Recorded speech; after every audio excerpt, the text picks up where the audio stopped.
And now on Who's Views, it's time for the latest headlines with JT and the Whotastic panel.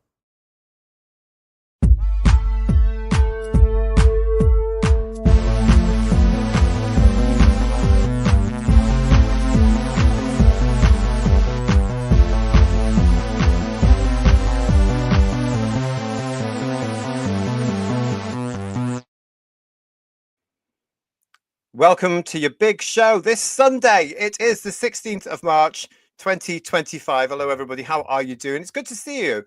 Welcome to Headlines here on Who's Views. Got a massive big show for you this evening, as ever. Lots to talk about.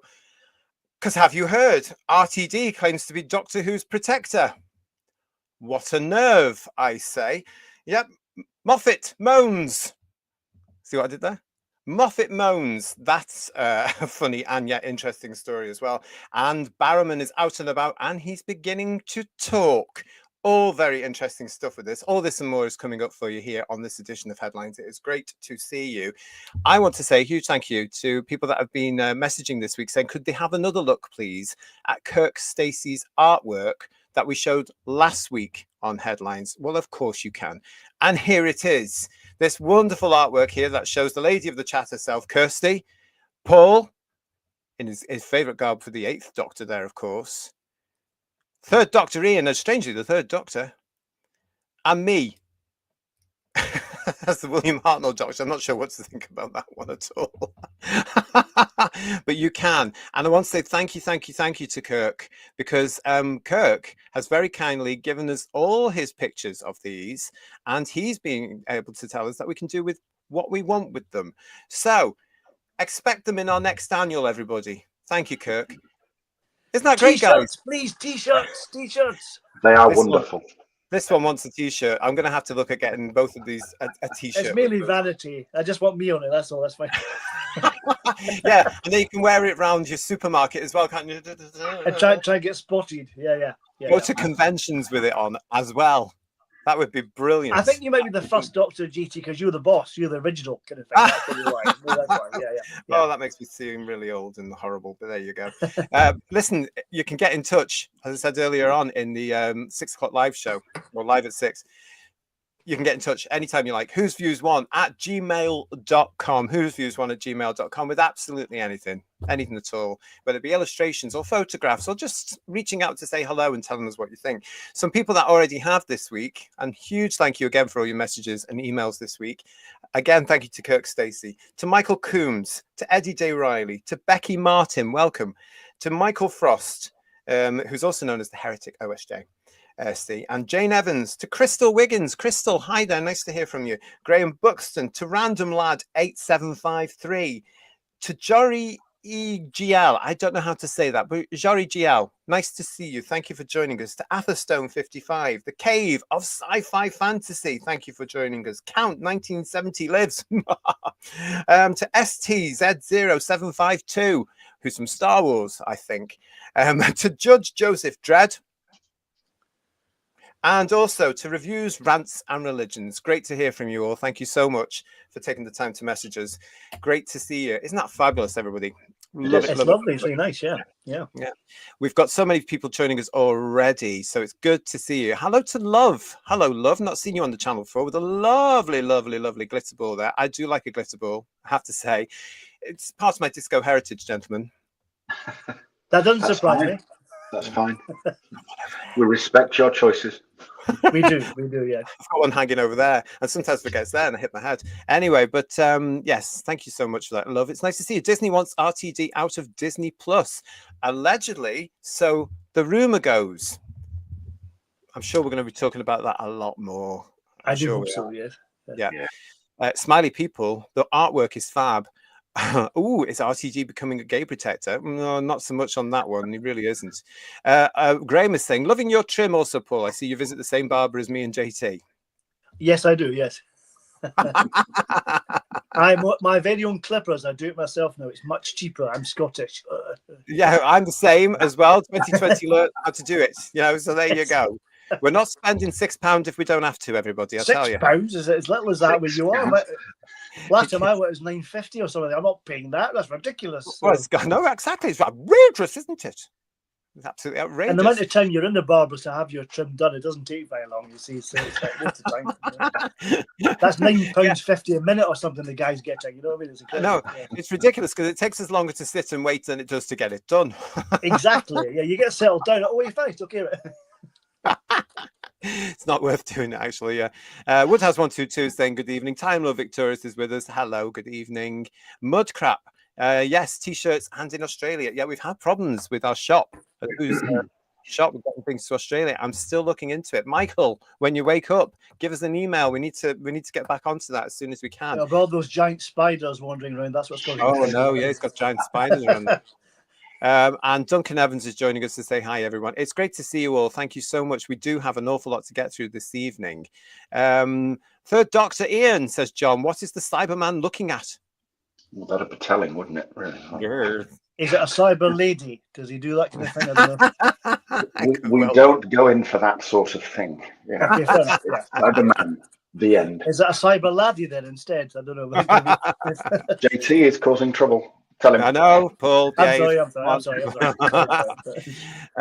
got Kirsty and Garbage in the chat with us this evening. It's great to see you two. Kirsty's just giving me some lovely glitter ball emojis, I think they're called there. And Peter Venkman's fan site is saying, I love disco. Well, isn't it fabulous how it all comes around? Because disco is superb. And when you listen to it today, it's really good, full-bodied stuff. Not like some of the crap that they're supposed to be listening to today, I tell you. I don't think they're listening to it, though. So more and more kids are going back to the 80s and 70s music. Have you noticed? Yeah, the young ones, they love it all, don't they? Absolutely fantastic. Good taste. Yeah, great taste. Very great taste. Problem being is also here. Hello there, Stephen Braddock is with us. A lot of you with us tonight as we get into this. Thank you for coming to join us. Glenn is saying to us, I was watching Aliens of London, the two-parter with my mum and my niece yesterday, and I forgot how bad the farting gags on the story were, especially at the start. Yeah, it's a bit. Yeah. I do at the end bit, you know, when the missile hits Downing Street and all the Sabine go all ball and then it gets cut. That's wonderful, like that. Yeah. And they get splattered. Yes. Yeah. Thank you for your super chat, Digby. It's lovely to see you. Evening, JT. I was loving that artwork. Would you consider doing a watch along of Classic Who one day? Yes, we would. We just need to sort out how to do it. Stay tuned. That's all I'm ever, as an old friend of mine used to say. Stay with us. And we are looking into that and how to do that. It's just logistically, because some of us don't have a television license, so we have to go elsewhere. If it's New Who and if it's Classic Who, yeah, there must be a way to do it. Stay with us, everybody, and we'll see what we can do. Great to see you all. Thank you. We're going to jump straight into this show because this week, as you probably are aware, we did a little show the other day, but don't tell these two because they weren't. Because there was a brand new. Did you see this, you two? There was a brand new action figure release from Character Options. Was there? There was, yes. Is it anything I'd be interested in? Oh, I don't know. Probably not even. No. You tell me, Third Doctor Ian. I see. Yeah. I think he is interested, don't you? I put money on it, definitely. Yeah. This was, of course, the brand new limited edition, Vortex edition of the Third Doctor with a sonic screwdriver from Character. George Bedouir and I came on to do a reaction show to this news just the other night there. Thank you for everybody for joining in and your comments on that. This is a limited edition right now, everybody, from Character Options. If you want it, you have to be fairly quick because it is selling. Now, they do still have it. I've been told they still have it and it's still out there. So if you want it, please go and get it now. You can get it from the Character Options website. What I did like about this, what I've seen of the pictures, the likeness of Pertwee is really good, and he's smiling in the mold, which is lovely. It's really nice. Yeah, it's a lovely piece of work, isn't it? It is really, really smart, and that Sonic is gorgeous. It is. It really is lovely, and of course, it is very much. It's an electronic one. If you didn't see our show, if you didn't see the show, where were you? Pop back and have a look at it. Not now. After the show, go and have a look at that one. Because George Bedouir and I, because Bedouir was coming on the show. Nope, I'm not having this. Nope, not having it. He's ended up buying one, everybody, I can tell you. But yeah, so well, it comes with lovely accessories too. You got the fantastic maggot and it's the Crystal Chronos as well, isn't it? Which is superb. It's the Crystal Chronos. I just want to say a huge congratulations to Character Options, because the turnaround on this thing is huge. Because look what I've got, everybody. There it is here. Look at that. There's the maggot there. I got one that I didn't realize you could get different ones. I've got the straighty sort of one here. There's the Crystal Chronos there. Can you see that? And of course, his sonic screwdriver. But I'm putting this right up to the camera for you. Look at that background. It's the washing up bowl set from the TARDIS. Yay, for the Time Master. Lovely. Yeah. They must be rushed off their feet at Character Options. If it's a new series toy, they just sit doing that, don't they, waiting for things to happen, but they'll be rushed off their feet with this one, I imagine. Are they not? Well, I would think so. I would think so. And as Bedweir and George said in the show, I'm inclined to think that the next one will be a Tom Baker, because this is selling quite well, I believe. Yeah. But the sonic screwdriver with that lovely sort of electro, whatever it was they called it, it's all on there. But well done to them for a nice turnaround. Mine turned up yesterday, Saturday, and I ordered it on the day that we did the show, whenever that was. Was it Tuesday? It must have been Tuesday, wasn't it? Well, that's not bad. Yeah, it's not bad at all. It's not bad at all. So, yeah. So, we may actually stay with us, because once the guys have all got theirs, we may actually do some sort of reaction show where, because this lot of weirdos, they take them out of the box. Yeah.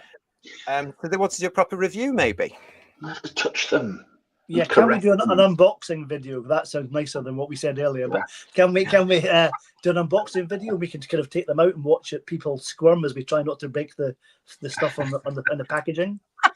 Can we do that? That'd be on tenterhooks. That'd be quite interesting. Yeah, that'd be good. Lots of you talking about this. It's great to see it. Peter Veckman fans has said these are the ones that'll make the money. We know that for a fact. We know it's always the original stuff that's making the money on these things.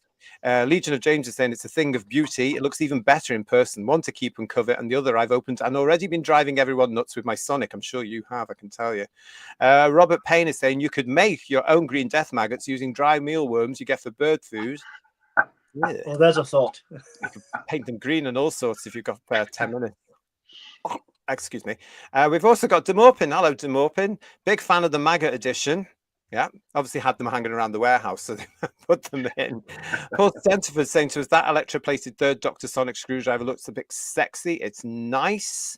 Absolutely. Hi, Adrian James. Hi, Shardanox. And hello, Marjorie. And problem being with us saying the trouble with the price tag of £45 is that it's £5 more expensive than a fully articulated NECA figure with fabric capes, accessories, and articulation at 7-inch scale.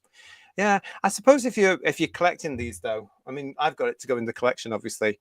But it is lovely. Look at that. Look at that. I'm really chuffed with it, actually. Lovely. Stephen It's Bradley. nice to see another piece of positive merchandise as well, isn't it? Let's be honest. Yeah. They must be relieved that they're producing something that's actually selling. Yeah, exactly. Yeah. Let's hope so. Let's hope so. Yeah.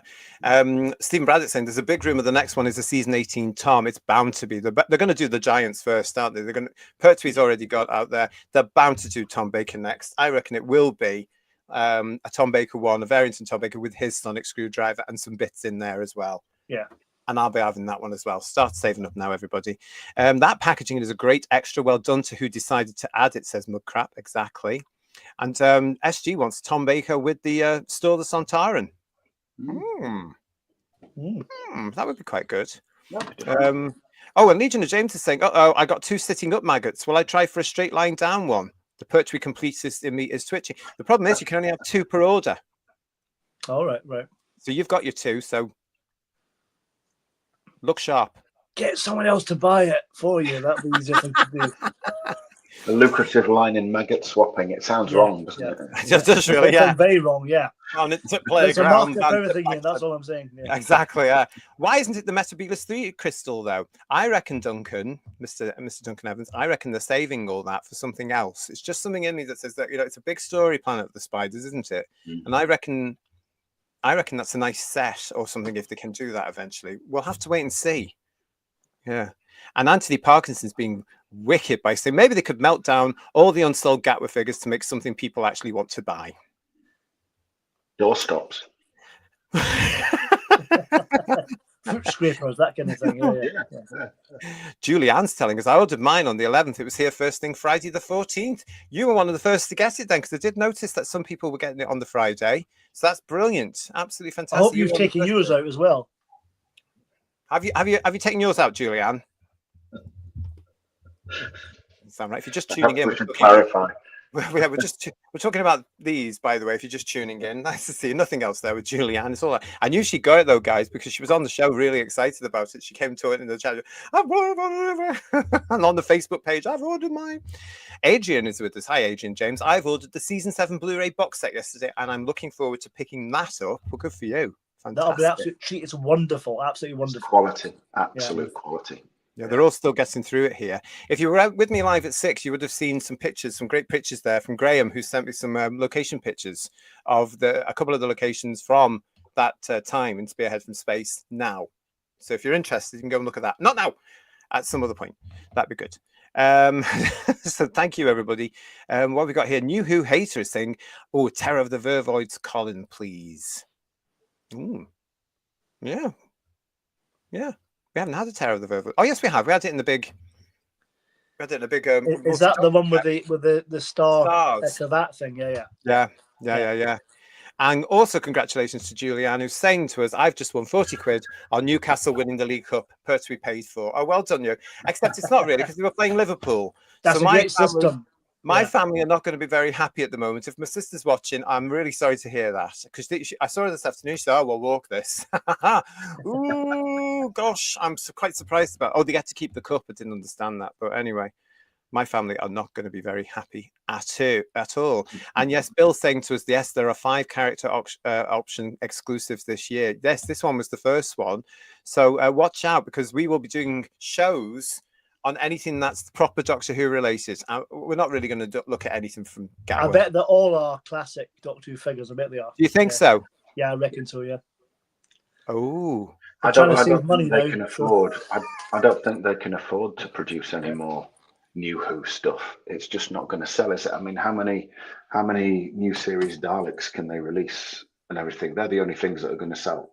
And they've not released any new series Cybermen, have they, since the Age of Steel variant? They went to that silly scale for a while, didn't they? Oh yeah, the littler one, yeah, from and then when they came back, they didn't do any of those Cybermen variants. So yeah, I don't think any of their new stuff is going to sell at all.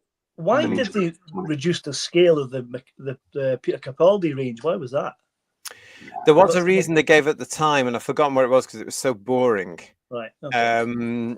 I think they were trying to relaunch it as something in line with the Star Wars action figures and stuff like that, but it didn't work at all. It didn't work, and they came back with those collector's editions of the. It's a bit late to do it, isn't it? After you produced all the other ones, it seems really silly. Yeah. But the range was dying off at the time as well. It wasn't selling as much from the Moffat era onwards. But then when you look at those episodes, there weren't that many monsters or things to do. True. Yeah.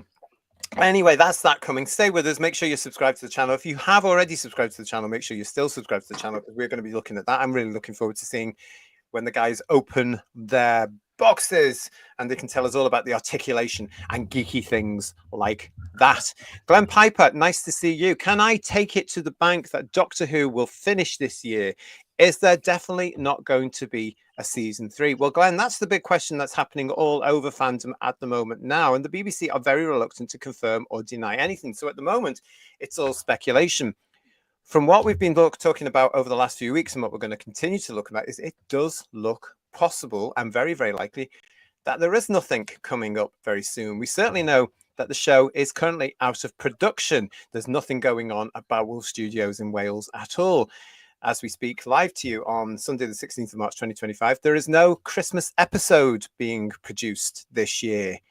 So it all looks very ominous for Doctor Who. And one thing that also suggested that it might not be going further was something that people in the chat mentioned last week, and it was this. From his own Instagram, Mr. Ncuti Gatwa has removed any sort of reference to Doctor Who. As you can see there, he says he's an artist and storyteller. Well, he's not an actor, is he? Let's be honest. So. Yeah, artist. Comes across as slightly pretentious to me, guys. Yeah, it needs to add fraud in that as well, I think. Allegedly. The reason we didn't show this last week was simply because I couldn't find anything, and I still can't find anything of what it looked like before. Did it actually say beforehand Doctor Who? or the Doctor or something like that. Did he remove it? I can't tell you. But there's no indication, as you can see there, of him saying it is. So that doesn't help at all, does it? You know, when you've got it's no wonder people come doing 2 and 2 and coming up with 5. Yeah. It doesn't look good though. I mean, can you historically go back and look at Instagram posts prior to that one? Because I don't have enough trouble with Facebook personally, so I don't do that. But yeah, I don't know about that because that's his bio. There's a thing called the Internet Archive, also known as the Wayback Machine, that takes snapshots of every website. You can select them from a calendar. Whether it would do that to Instagram or something like that, I don't know. But for cancellation in the future, you mean that kind of process? That's evidence. You could find a business website or an organization website and say, I want to have a look at this, how it was in 2012, and pick a date in 2012, and it will bring up it'll show you what snapshot dates it's got. But I'm not sure with the sheer amount of material, I'm not sure that Instagram would be snapshotted really. Because they are literally instant, aren't they? Instagram, that's how it works, isn't it? Yeah. So yeah. Get me all the jargon there. Yeah, and it all seems to be people's lunch. Yeah, generally, or breakfast or dinner, whatever. Love, who's joining us, has said your worst and best episodes of Doctor Who, the 60s, 70s, and 80s. So if you want to join in on that one on the chat and answer Love on those ones, please do. And Sheila B in the devotions is saying, what's the Who's View email address, please? Well, I'm delighted to be able to tell you. It is, of course, whosviews1@gmail.com. whosviews1@gmail.com. You can get in touch, so please do, everybody. Talking of the next series of Doctor Who, the one that's about to start in 3 weeks' time now? Hey! You don't mean that at all. I don't mean that. And that was too much enthusiasm, to be fair. That was far too much enthusiasm. Yeah, far too much. 22 minutes past 8. Well, listen. I've had this little picture since last year and I've been holding on to it. I couldn't find it until this week, but here it is here. This apparently is one of the new baddies from the next series of Doctor Who. Yeah, I didn't mind the look of that. It looks potentially promising, but it's all CGI, isn't it? Yeah. I would think so. I think we saw the claw of it in the trailer. Yeah. Behind Millie's boyfriend or behind Millie herself, whoever it is. I can't really remember. But that apparently is coming up in one of the next episodes, everybody, wherever it is. It does remind me of the dogs in the original Ghostbusters. A little bit, yeah. A cross between that and those time creatures in Father's Day a little bit, you know what I mean? Oh, the Reapers. Yeah. It's probably a little bit of a Bok wannabe, really. Yeah. Oh, that's a good point, Ian. Without the wings. Yeah. Chap without wings there. Is Al a god? Just checking. Probably will be now. He will be now, yeah. I mean, if it goes by Russell T Davis's idea of making everything gods and monsters and entities and rubbish like that and magic, then it wouldn't surprise me if he brought the demons back or the daemons. Yeah. They might be too much, mightn't they? Really, you know, might be too much on that. I don't know. We'll have to wait and see. But apparently, that's one of the new monsters, if they want to call it that. I do think there are, Paul and Ian, I do think there will be all this pantheon gods thing in there for the next series, because there's a couple of indicators that would say that there are. You know, is Rylan a god in the Eurovision Song Contest episode? Yeah. Stephen Braddock is saying 2 of us watching tonight. My girlfriend Sarah is watching. Well, hello to Sarah. Nice to see you. Hope you're having a lovely day. Shelley Ingle is with us. Hi guys. Well, hello, lovely. How are you? Good to see you. It's good to see you all. Thank you for joining us again here. Lee Smith is with us as well. I love that word, twerker. She's saying. I wonder who he's talking about there. I wonder. Yeah. Paul Rose is with us saying, JT, I've heard Disney demand the showrunner and Doctor change, or it's definitely a no-go. It probably is anyway. I've heard these rumors this week. I don't know. I don't know. I mean, BBC still have the final say over who they hire with an independent production company. It's still a BBC project. It's not owned by Disney. So unless it's a different production deal to the one that they would normally do, I don't see why or how Disney could do that. Yes, they've been putting in a lot of the money. I'd be more inclined to think that Disney has left and gone away.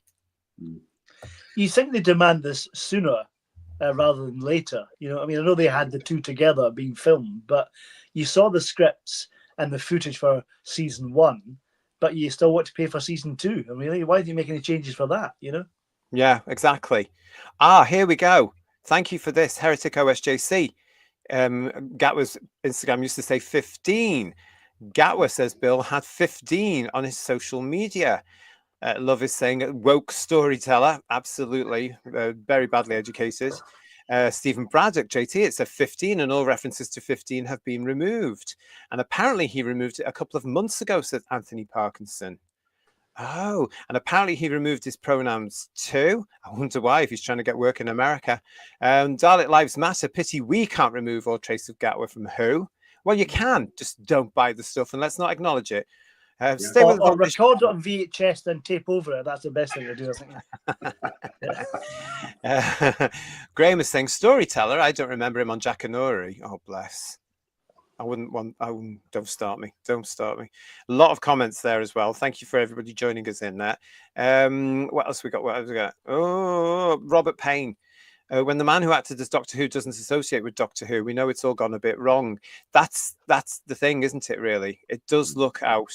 It does look a little bit dodgy right now. Well, serves him right, frankly. That's my opinion on that one.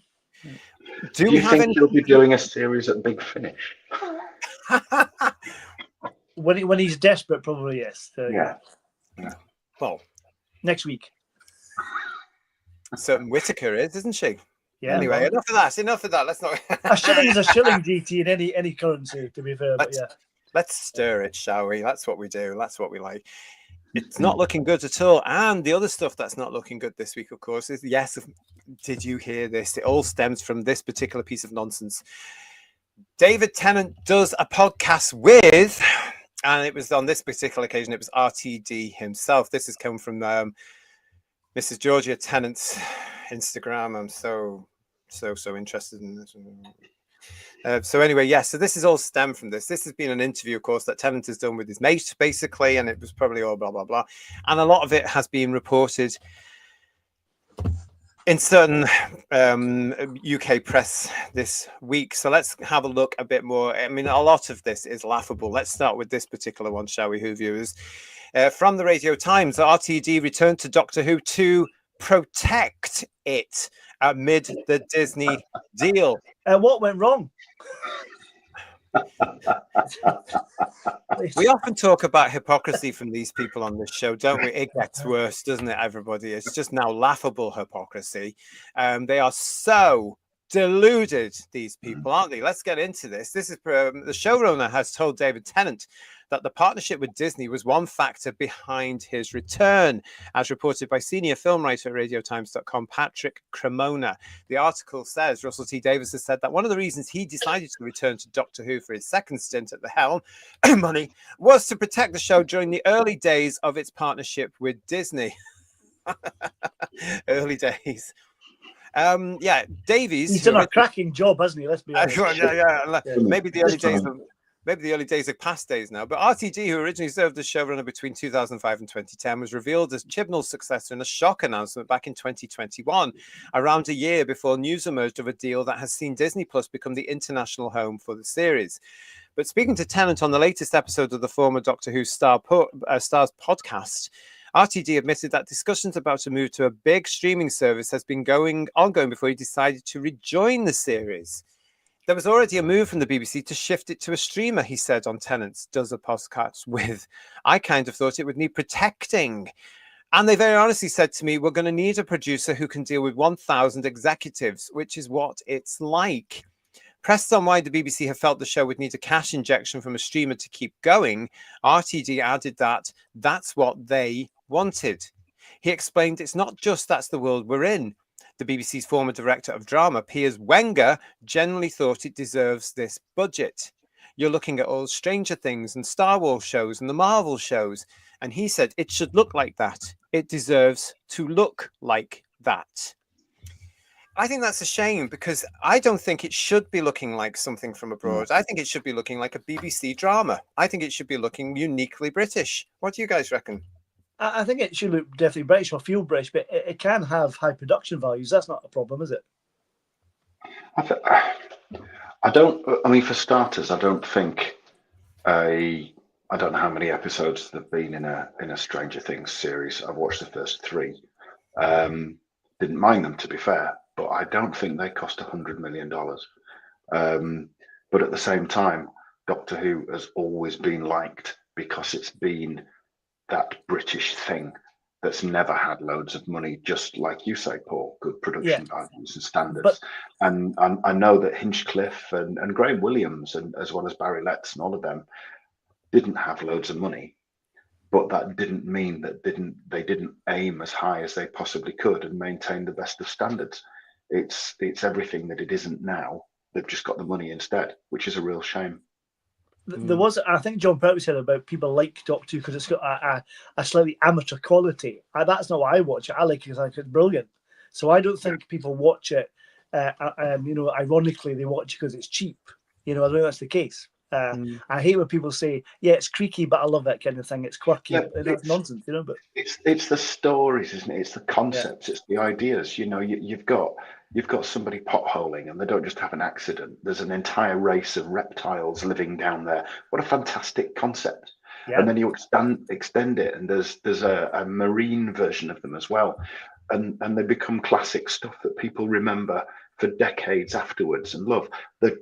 You just put a cheap plastic mask on somebody and a couple of price tags and pretend that they've broken out of a shop window and they're shooting people and everything, and that's something that lives with people forever. It ingrains itself. It's the concepts and the way the stories go that are the fantastic underlying thing behind classic proper Doctor Who. It's not the occasionally when it had fantastic effects, it was great because we were all as surprised as anybody else. The space station at the start of Trial of the Time Lord, that 14 episodes started on a peak and went down from there, didn't it? But that opening visual still looks good today. And we've had similar stuff. Some of the visuals in Remembrance of the Daleks were superb, but it's never been about visual effects at all. It's been about the concepts and the stories. But the effects were effects of the time. And I still stand by this. The effects were good for the time. Yeah. And we've said this many times, things date. New stuff's dated horribly. So, you know what I mean? Yes, it has. Yeah. From my point of view, they've got it completely wrong. For wanting it to be up there with things like Stranger Things on these streaming platforms and stuff like that, they've gone, it needs to look like that. And that's wrong to me. I don't think it does. And I think they've gone too much down the whole of making it look like the American shows. Wrong. That's not Doctor Who. Doctor Who, as you say, Paul, can still look good on a decent production scale. Yeah. But it has to retain the elements we're talking about here. And I think they've got it mixed up and confused. Oh, for it to look up there and to be sold on a streaming platform, it needs to be like that. But again, they're not looking at the full picture. The full picture about this, when it's taken from Doctor Who, is that has it added subscribers to your streaming platform? And with Disney, we know it hasn't. Paul, you've been there for a little while. Paul Rose, BBC want Michael Sheen for the Doctor and Toby Whithouse for showrunner. Disney is drawing up a list of their preferred showrunners. That's a rumor, I have to state. It's not been printed anywhere. It's not been confirmed by anybody at all. I do have to tell you, though, that Toby Whithouse is busy because the latest series of Bergerac, created by the late somebody we should know here in Doctor Who, of course, Robert Baggs-Stewart, who, as I was saying in the last show, I think he would approve of this new version. Toby has recreated that show. He is running that show. He is one of the producers, the execs, a showrunner, if you like. And I've heard it's been commissioned for a second series. And considering that he was writing it as well, congratulations to him. There's no way he's going to be doing Doctor Who in the foreseeable future. And Martin Ground is with season 3 is definitely going to happen. Martin, it might definitely happen, but it's not going to happen anytime soon because it's currently out of production. It's as simple as that. Yeah, sorry to interrupt you. I was going to say that Toby Whithouse doing Bergerac, I'm hoping that he sticks with that and he doesn't try and do what Moffat did and try and do that and then do Doctor Who like he did with There's no way. There's no way. I mean, but we've been the first time they've both stretched themselves, you know what I mean? So from what I'm hearing, Bergerac is a massive success. To the point where you, the channel that are broadcasting it, are delighted. They're very, very happy. And I've heard that they're going for a second one. If that's true, he's going to be very busy. But it is good. Episode 3 was broadcast this week. I'm old-fashioned. I like to do it every week. We've got 3 more episodes to go. I'm hooked. It's the best bit of television I've seen so far this year, and probably into the latter half. I mean, it knocks spots off it. It just shows again that guy should have done Doctor Who when Moffat left, and they didn't even think about him. They've lost him now, and that's the end of it. John Roberts, it's nice to see you. Have any of the modern monsters and New Who ever been more memorable? I think not. That's the other element of this that they've got wrong. It doesn't look like a Doctor Who. You know, it doesn't. The latest stuff doesn't look, and I think that's what they've forgotten when they've tried to make it look like Stranger Things or something like that. But what always gets me, and Alan Collins is saying it here, time will tell for the future of the series. What gets me, as I've said this before, guys, Doctor Who used to lead. Yeah, it used to lead. Everybody used to follow it. You could plainly see that things that came out after Doctor Who were based on Doctor Who. I never saw Buffy because I was too busy working and playing in the 90s, so I never saw Buffy. But I believe Buffy was very much a version of Doctor Who.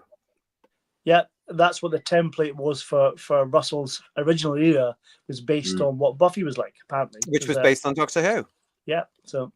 Yeah. So I just think they've missed the boat on that one, or they missed the point of what Doctor Who is. Mark, thank you so much, Mark Greaves, for your super chat. Artie Bellin gives as much protection as a condom does against a sledgehammer on your todger. That's me getting an email now, everybody, from the beautifully platform. put, I have to say. Yeah. Oh dear. Thank you for that anyway, Mark. Point though. Yeah. Matthew Pounder is saying making it too glossy makes it less believable. Actually, I don't agree with that. I think they have to get the stories right, get the characters right, and then the money for extra effects is an added bonus. It's not the be all and end all of the show. Yeah. I think it has to be done properly, but making it into something it isn't, i.e. having it on the same sort of level as Stranger Things. And I think this is why it shows these people don't know what Doctor Who is. Doctor Who is about storytelling. It's about a Time Lord in his TARDIS through time and space battling monsters. And they look at all this other stuff and they think, oh, it must sit with that. It must be like that. So therefore, they take everything that makes Doctor Who away and make it into a carbon copy of everything else. And I think that's why the show has lost so many viewers. Again, for last year, for Gatwa, was it a very unpopular era here in Britain because it just doesn't look or feel like Doctor Who. Take the title sequence away, take the police box away, take the interior of the TARDIS away, and take the theme away. What have you got? You've got a soap opera, a very bad one. Yeah. Not quite El Dorado standards, but you're on your way. It's not far off. Yeah. Dalek Eyes agreeing with me. Bergerac, the new version, is excellent, and good for Toby for that, because it is brilliant. I do recommend it, Who viewers, if you can find it, u.co.uk, I think it was. We talked about it either last week or the week before at the beginning of the headlines. Go and see it. It's very good. Very good.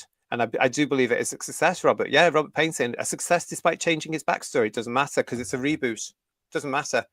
You know, it's not a continuation. It's a reboot. Different character.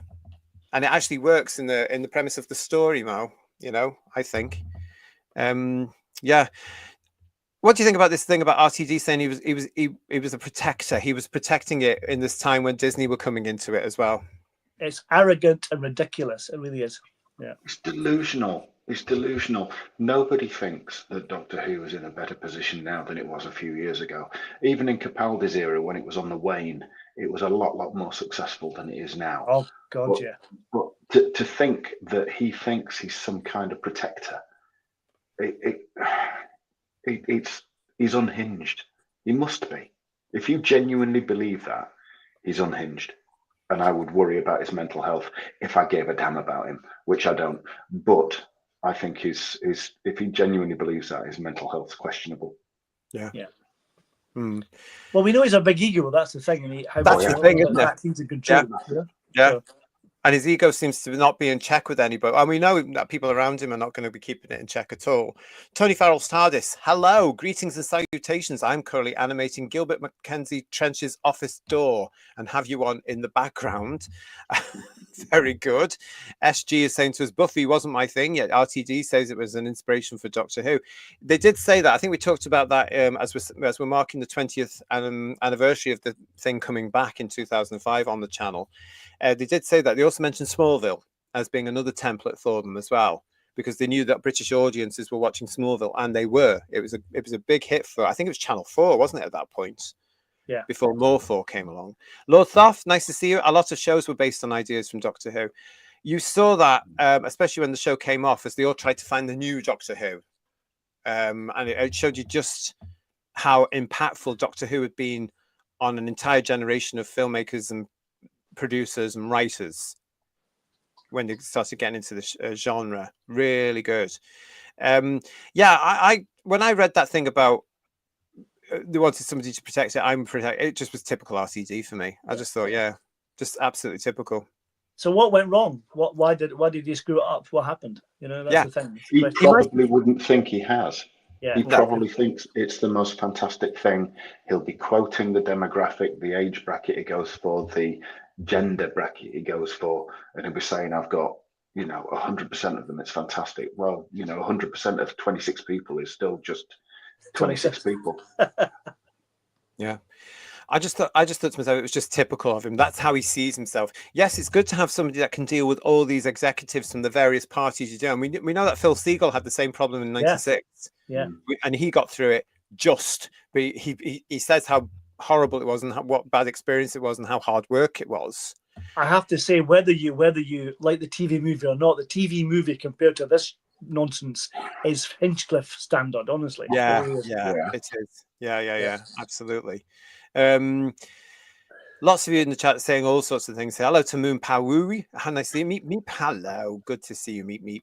Thank you very much for joining us. Stephen L. Reese is with us. Hi, all. Hello, Stephen. Hope you are well. Marjorie Durdoyne is also talking. A lot of you talking about City of Death. How did you get onto that? I'm not sure. I think it's to do with all the what's your favourite story from Rich Decade. Oh, fabulous. Yeah. Oh, brilliant. That's great. Fantastic. John, you can't believe a word that RTD says.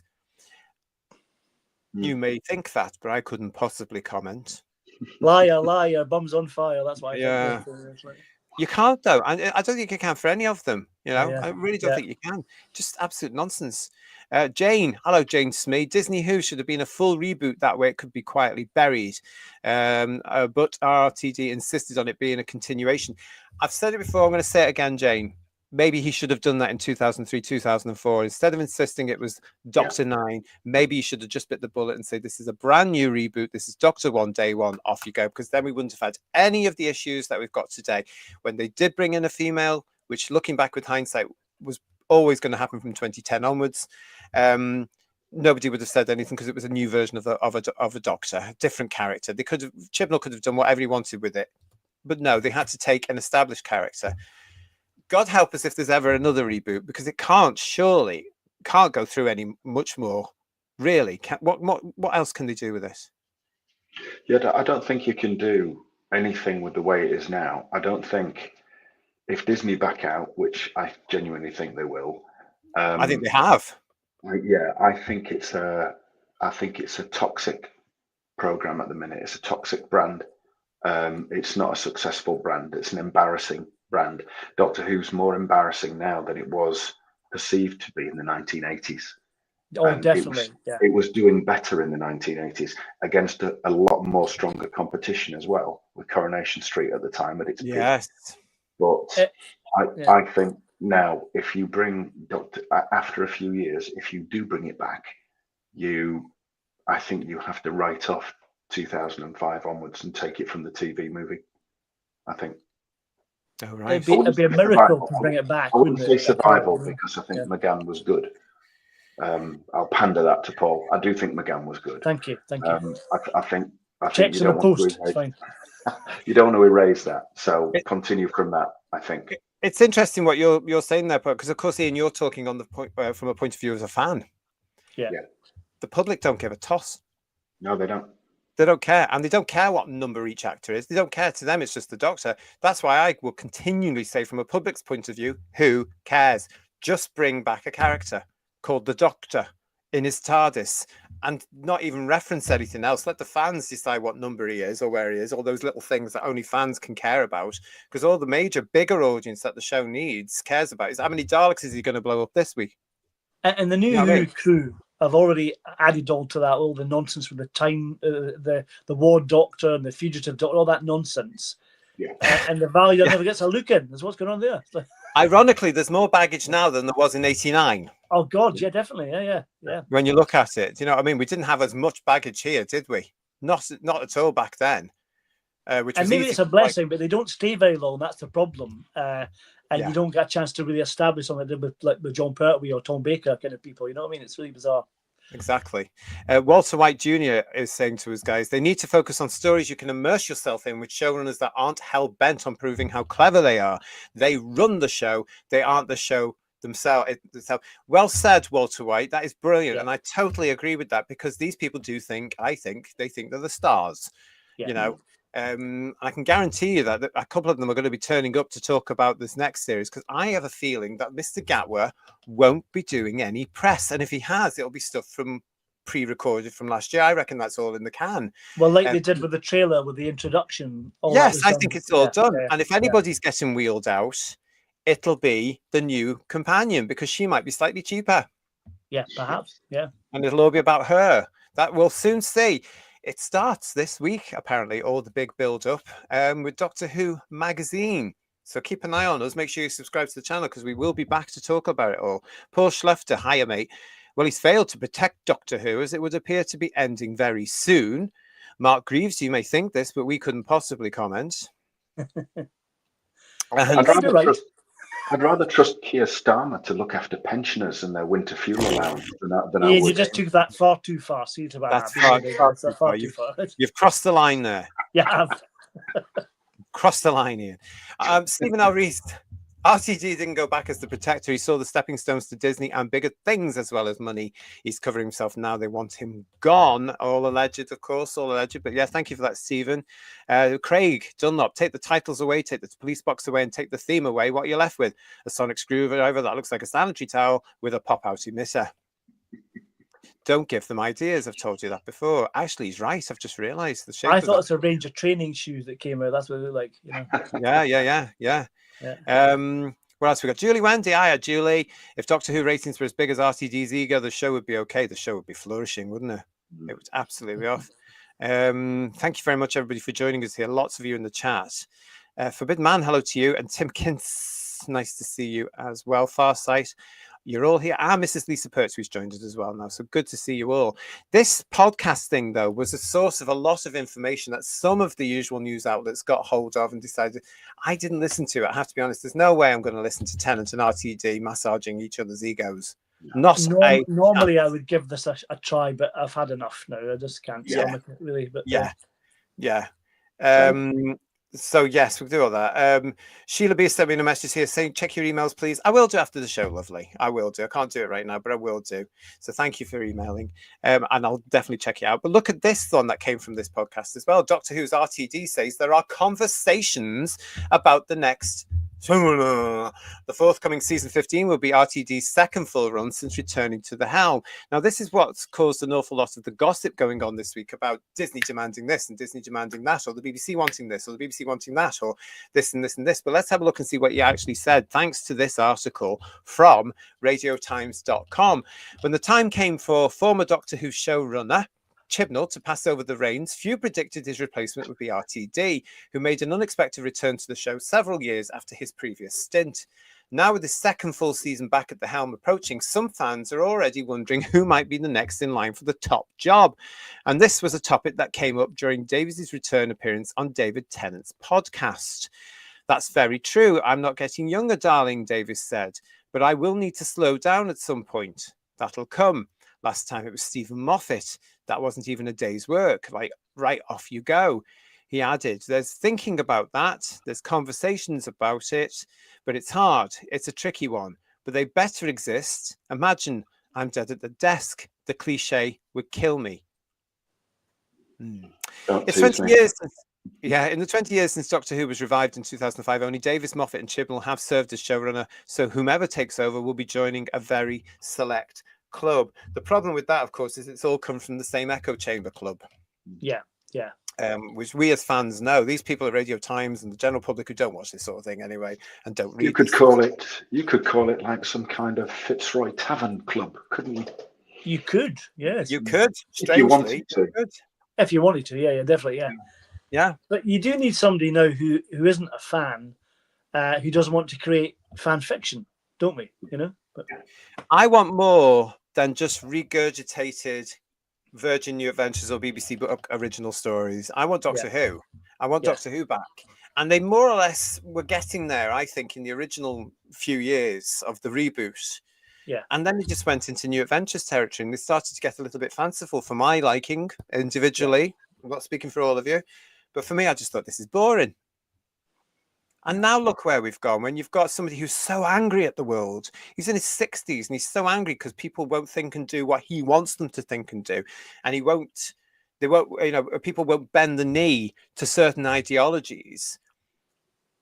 He's used Doctor Who as a vehicle for this, thinking he was going to get a worldwide audience of millions to preach his nonsense. Yeah. Wrong. I thought everybody would agree with him because he's that arrogant. He thinks he is right and everybody will agree with him because he believes his own hype is a legend in his own mind, in my opinion. But as we said already, he sort of stepped behind the times that it's too late. If he was going to do this, he should have done it 2 or 3 years ago. You know what I mean? Yeah. These people are all the same here, aren't they? I like this one from Thor Behind. Just hope that RTD does not have a role to play in selecting a new showrunner. I totally agree. And this is why I would rather have the show come off the air for several years, 5 years, 6 years, 10 years, whatever it's going to be, so that he has time to not be around. They've got to get away.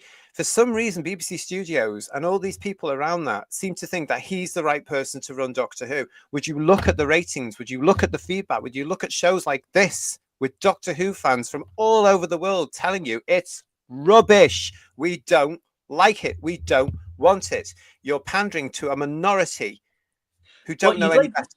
You'd like to think if they did read the room, as it were, they wouldn't let him recommend anyone after this, surely, you know? You wouldn't think that, to be quite honest, it's a BBC property. It would be, the person in charge of it would be a BBC role, and he's not a BBC employee, so really he's in no position to have any input to it anyway, is he? No. Well, you would hope not. I mean, it depends what the partnership deal is, isn't it, really? Because Bad Wolf got the contract to produce it, then Disney got the contract to distribute it. I think BBC Studios need to actually take a certain amount of time to step back, look at this thing, and look at what Doctor Who is, and do some bloody research, and stop listening to the likes of RTD and his clan. It's been a massive failure for several years now. Let them go. They've done their bit.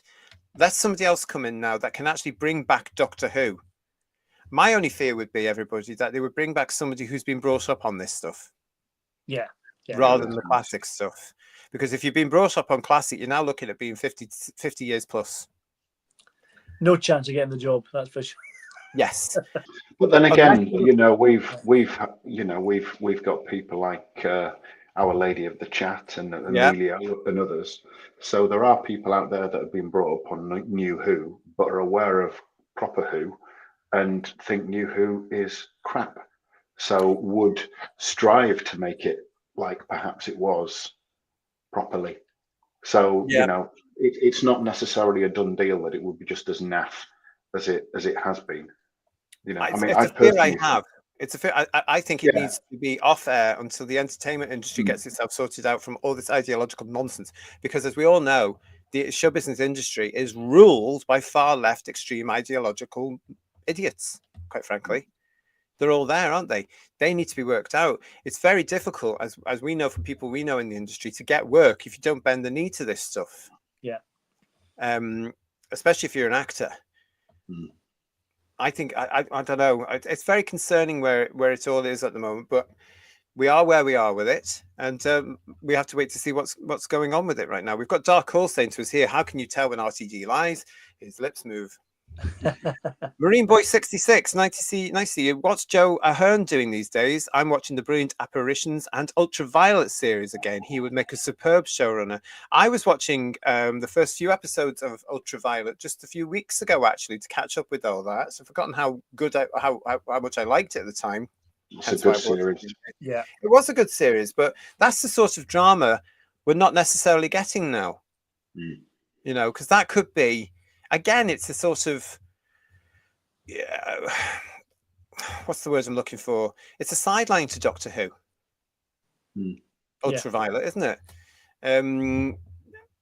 I don't know. I think they're all lost with this stuff. Paul Rose, Doctor Who was its own thing. It always felt unique and quintessentially British. It shouldn't feel like everything else. Totally agree.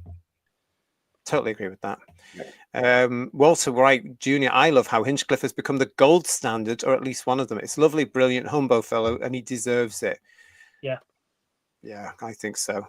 And Yokai 63, nice to see you. The TV movie is Citizen Kane compared to most New Who. Yes. Lee Smith also saying to us, Lee, saying Doctor Who TV movie is a bit Blade Runner meets Highlander. Okay. That's not a bad combination. Yeah, interesting. Lex, thank you for your super chat. Ian, are you you're doing a Cyberman version of Hamlet? alas, poor Krang. Tarn, Crail. Other names are available, although I think there were only those three, weren't they? I knew him well. Yeah. Croton. Yeah, I love Croton. He's my favourite. We've got Paul Rose. Do you remember before the McGann movie, Spielberg was interested in doing a movie version? Yeah, oh, thank God we didn't get that. Yeah. Tell you, having read some of the ideas they had for it, absolute rubbish. Some of the Nth Doctor book that came out with all the different film treatments are incredible.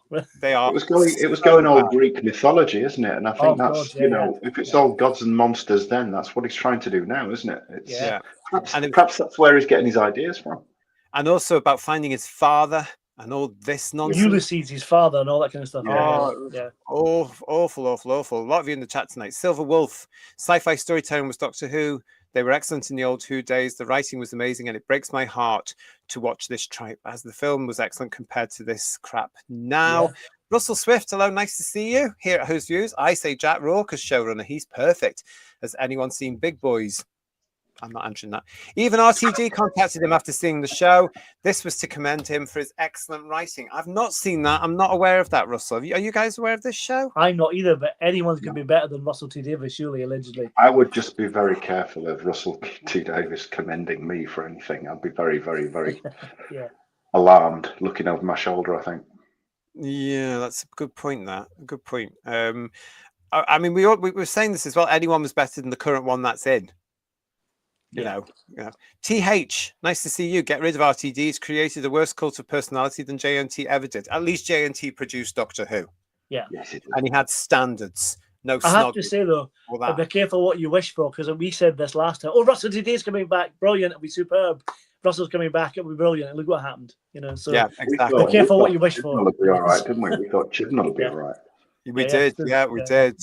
Well, I didn't actually. No, you guys did. I didn't, because I'd had experience of him, and I thought, no, he's wrong for the job. Turns out I was right. Strange that. Duncan Evans is saying, get Gareth Roberts off the BBC blacklist and put him in as showrunner.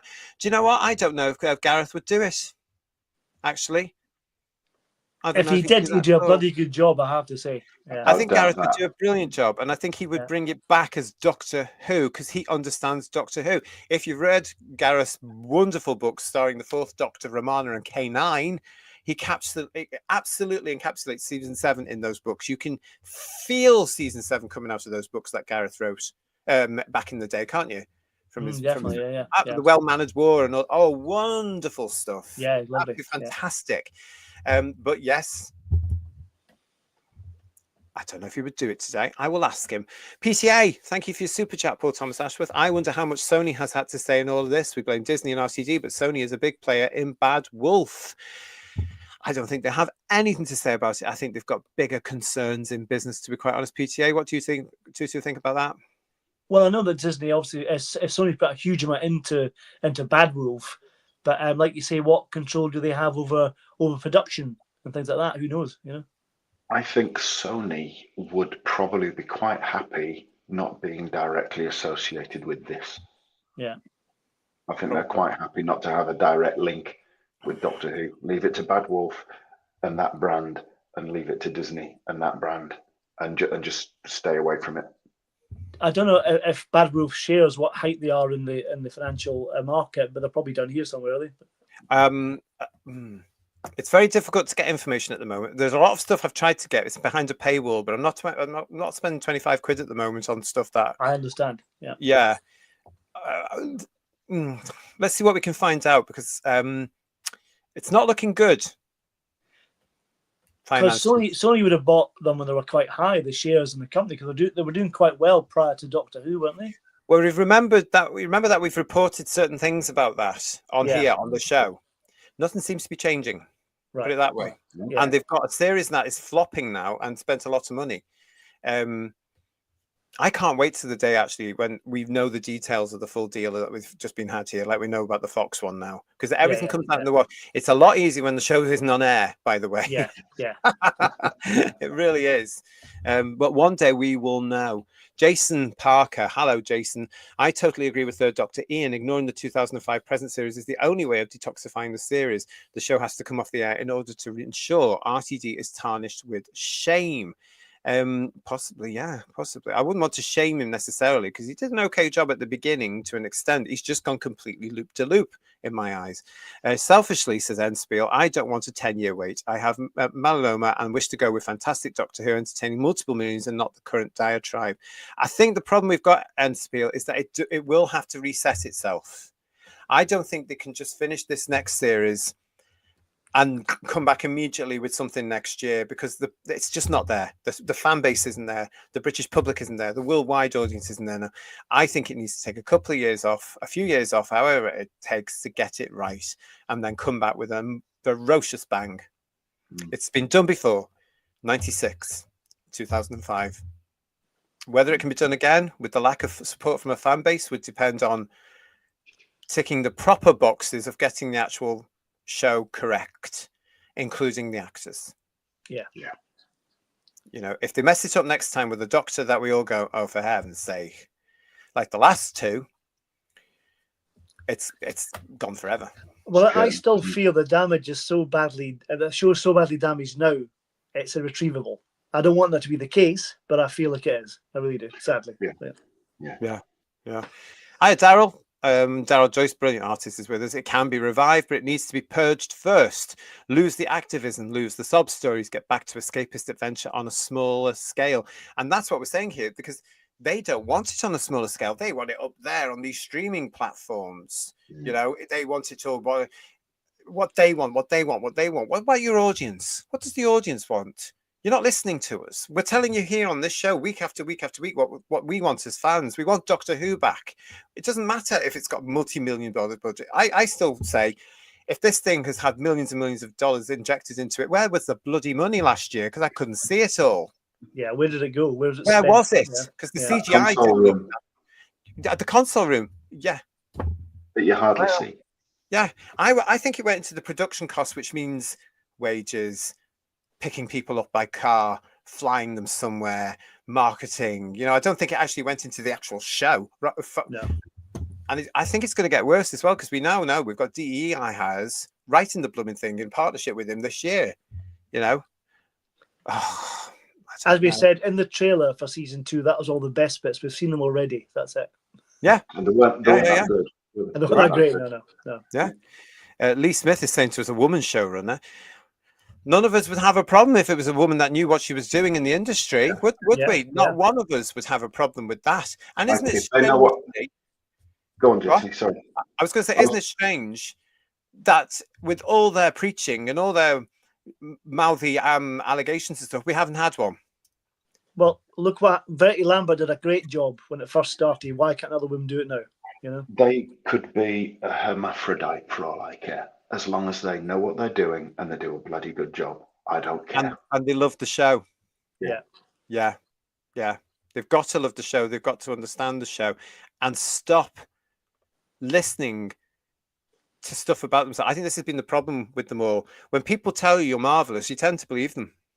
Yeah. And when it goes on and on and on all the time through official magazines, through the press, through people in your industry, award ceremonies, listen to them. That's all they get. Genius. They're listening to this. No wonder they think they're bigger than the rest of us. Oh God, yeah. Do you know what I mean? I don't know. I think it's called a God complex. I think it's called. I think psychologically, right. Yeah. We've got here, John is saying Gareth is doing too well as a columnist for The Spectator, etc. He has moved on. He really has moved on. And Tim Gareth's stuff would be exceptional, but he's too sane by a mile. Well, he is actually, and you know, I don't think he would go down that route that the industry is in now. Well, in fact, I know he wouldn't. He would just say, right, Doctor Who is this, blah blah blah blah. Let's get on and do it. And I don't think the industry's ready for that anymore. No, I really don't. Yokai63 saying what I was saying there. The English Way of Death is the perfect recreation of the wonderful season 17 in book form. It's far too good for the modern age of Who. And yet I still say, Yokai, I was saying this a wee while ago to a pal of mine, the English Way of Death would be fabulous on telly. Oh yeah. Do you know what I mean? A couple of episodes, maybe. Mm-hmm.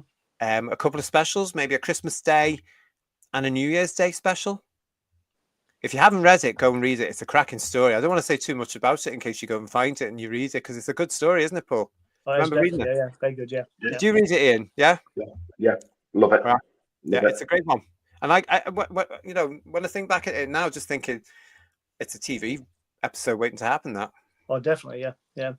Maybe it's so mini condensed Doctor Who 6-episode series.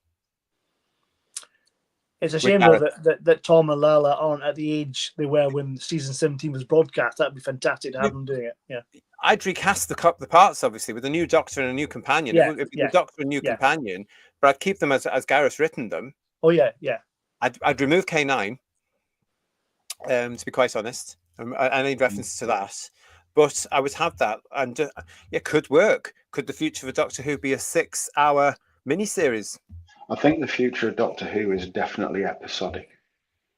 It's definitely episodic. One of the huge things that was always fantastic about Doctor Who, and I think isn't it forming part of Daryl's next book, is those episode cliffhangers. You know, it's just such a key part of Doctor Who, and has had minimal focus really since they brought it back in 2005. You know, you had one or two, but not many. Whereas it was every week. You know, you couldn't. When they started with New Who, we talked about briefly last week about season 1, or the week there, that when they used the pre-title sequence, like they did on Quiet Dead, they almost set up a little cliffhanger at the very, very start. I know the pre-title sequence is like 10 minutes long. It's like, get on with it, come on with the titles, you know. So it's like, I loved that, because that really helped build the tension and give that extra little cliffhanger which you never got because it's only one episode long. It was brilliant, you know. I can't be done with all that pre-title nonsense. I'd get rid of that and go straight into the titles like we used to. But at least you had that kind of frisson of the cliffhanger a little bit, you know what I mean? But, yeah. I think the whole thing about having a title sequence is like the one I love, which is the Tom Baker title sequence, is you're entering the Doctor's world. Yeah. If you've got a pre-title thing, you're not there yet. You're on the way. Yeah. No, so I think it takes the mystery and the escapist route from real world into fantasy science fiction world for 25 minutes, whatever it's going to be. Yeah. Because on the tunnel at the end, if you remember Who is, you're coming back to reality. I love that effect. Yeah. Because that's the effect it had on me as a kid. I would want to recreate something like that. So I'd get rid of the pre-title thing. Wouldn't bother me. John Henson, hello. The people behind Endeavour recreated young Morse and added science fiction elements. Plus, Sean Evans is a great actor. He'd be great as the Doctor. Sean Evans, he's a wonderful actor. And I think, again, he's one of those actors we're probably never going to get now as Doctor Who.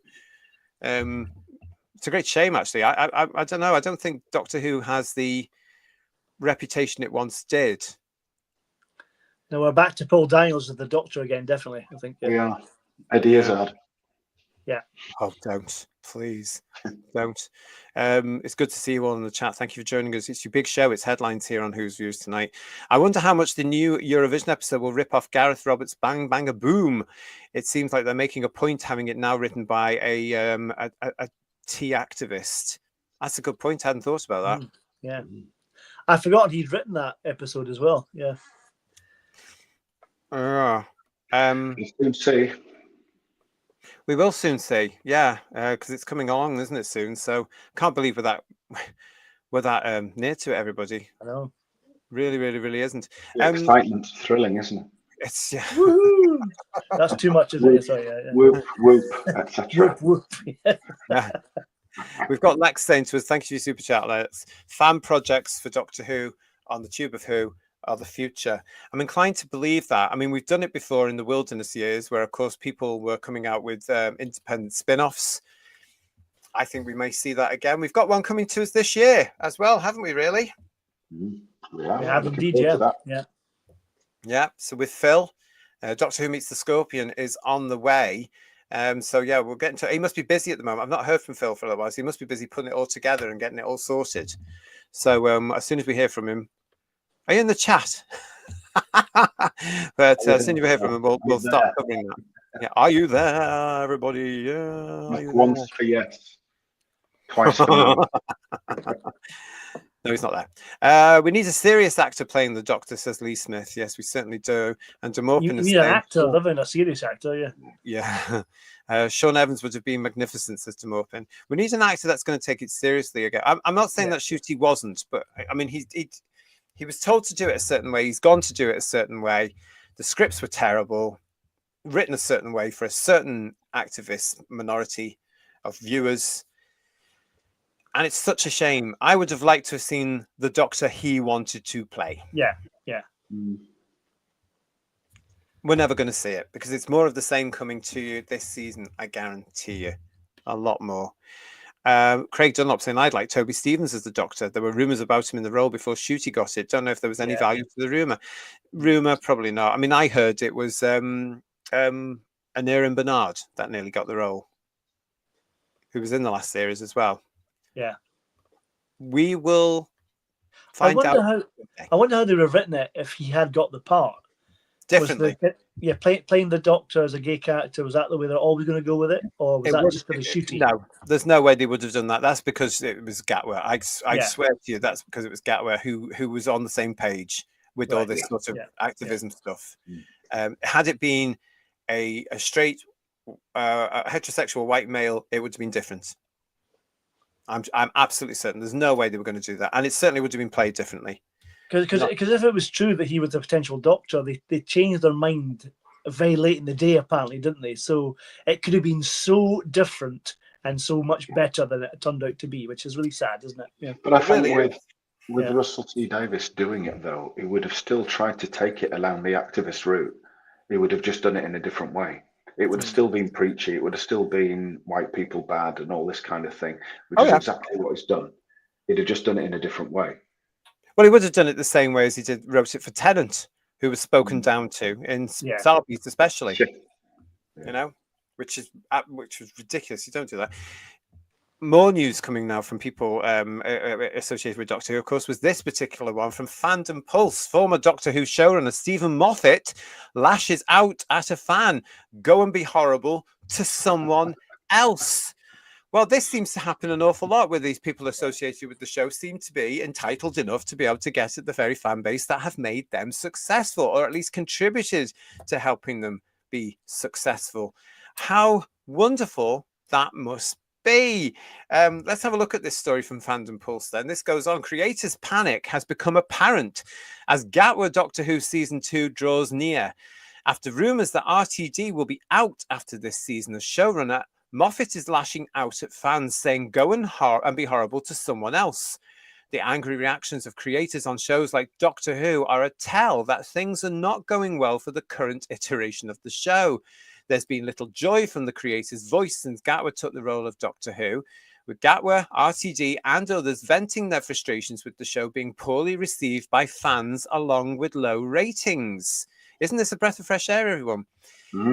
It's an odd sentiment to blame the fans when they knowingly went in making sweeping changes to the show, from changing it from an intelligent science fiction to fantasy with no rules, emasculating the character of the Doctor where he cries in multiple episodes rather than solves problems, and of course, changing the Doctor into a black gay man as RTD seems to want to put his fetishes into a children's show. After posting some of the lowest ratings ever for Doctor Who, speculation has become rampant that the show will get cancelled after this season, that Gatwa will leave, and that RTD will be out as the showrunner. When the Gatwa rumour aired, the BBC was quick to issue a response saying they're waiting and seeing for Season 2 to come out before making a decision. But it's a far cry from the confidence that Bad Wolf was declaring during Series 1 when they told Fandom Pulse that Gatwa was contracted right through to 2028. Adding fuel to the fire was the clear indicator that Doctor Who wouldn't have a Christmas special in 2025, something that has been done nearly every year since its return in the modern era. being unable to get a special underway means they don't have confidence in a return. The article continues. RTD recently gave a podcast interview on David Tennant's show, indicating that there's been conversations he would be out as showrunner, which have led fans to speculate what's going on with the show even further. One fan posted to X about the rumours, saying, in the nicest way possible, literally anyone but Stephen Moffat. This caused Moffat himself to respond in anger, saying Moffat must go, and I'm not even there.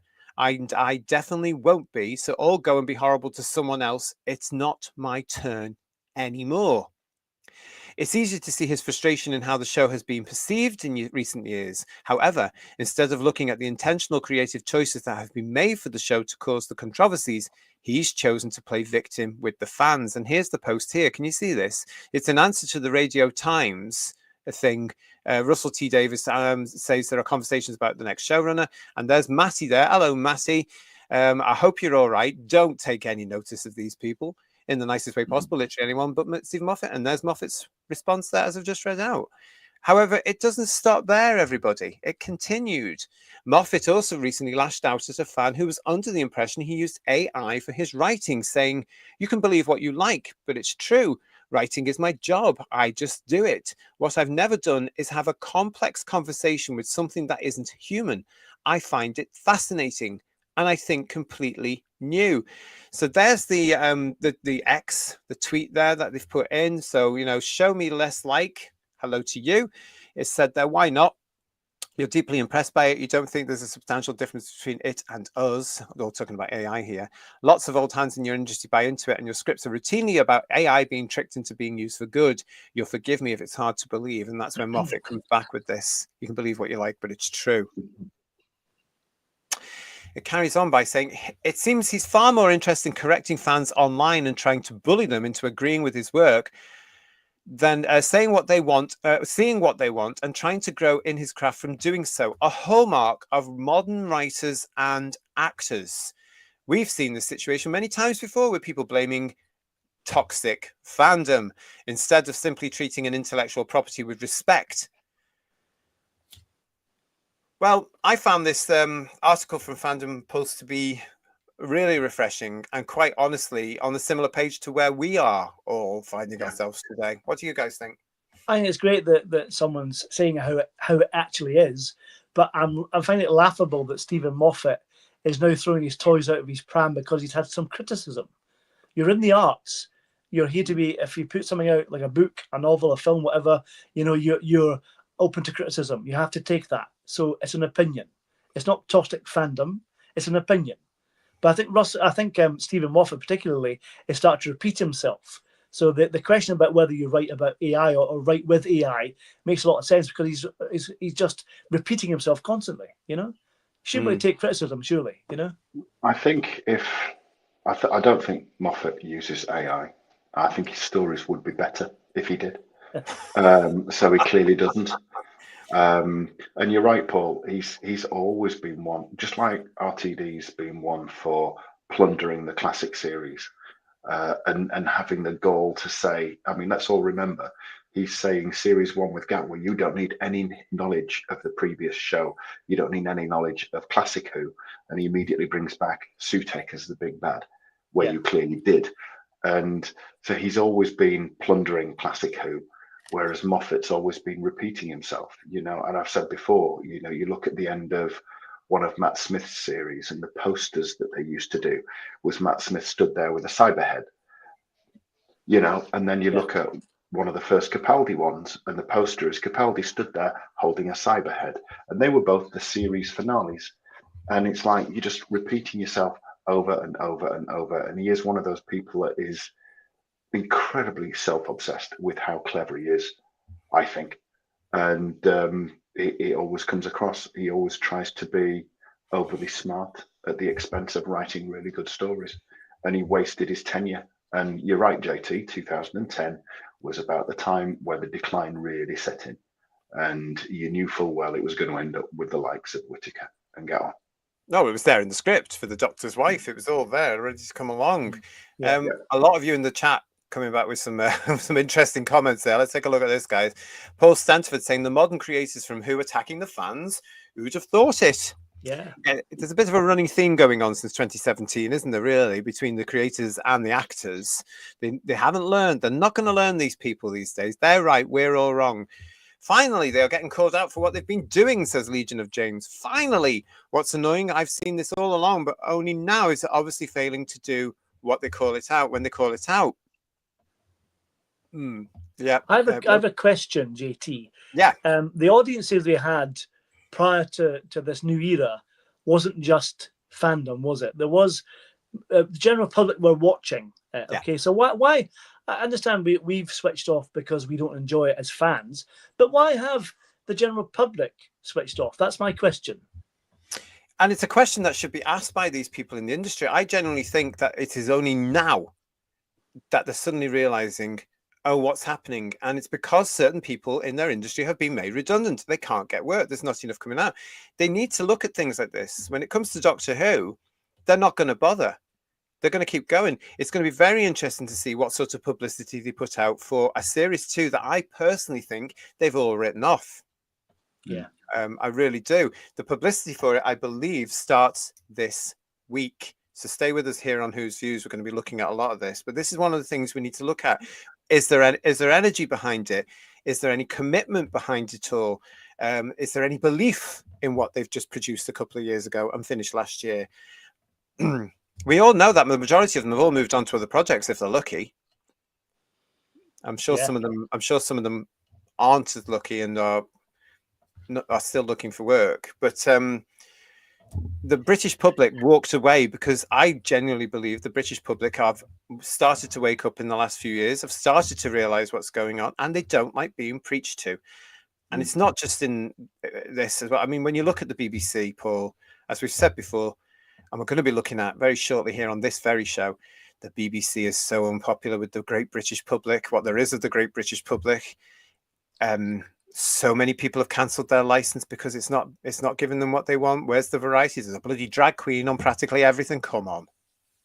And it's very telling that our current government are considering making the license a tax. I mean, it's kind of a tax already anyway, but making it a compulsory tax, that's very telling, isn't it?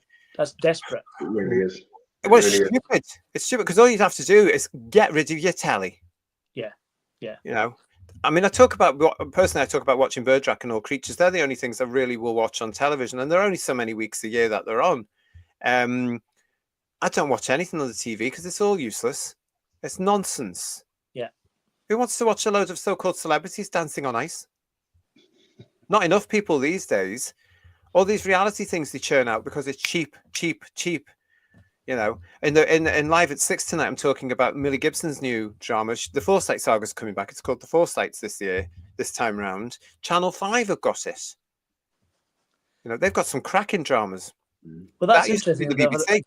They've had a great success, All Creatures Great and Small, which the BBC had originally, Forsyte Saga as well. You're saying all these were massively popular shows, but they can't read the room. That's the problem, can they? Obviously. Exactly.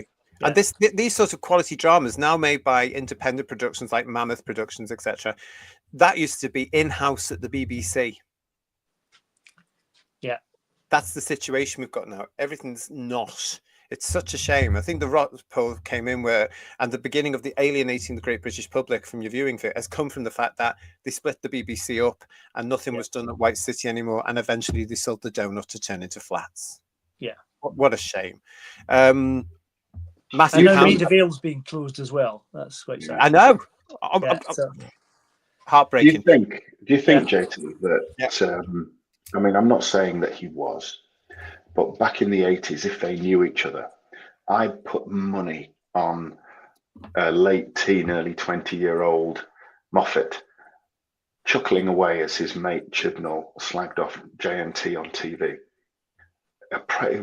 You know, I would put money on that he probably thought that was really a jolly wheeze.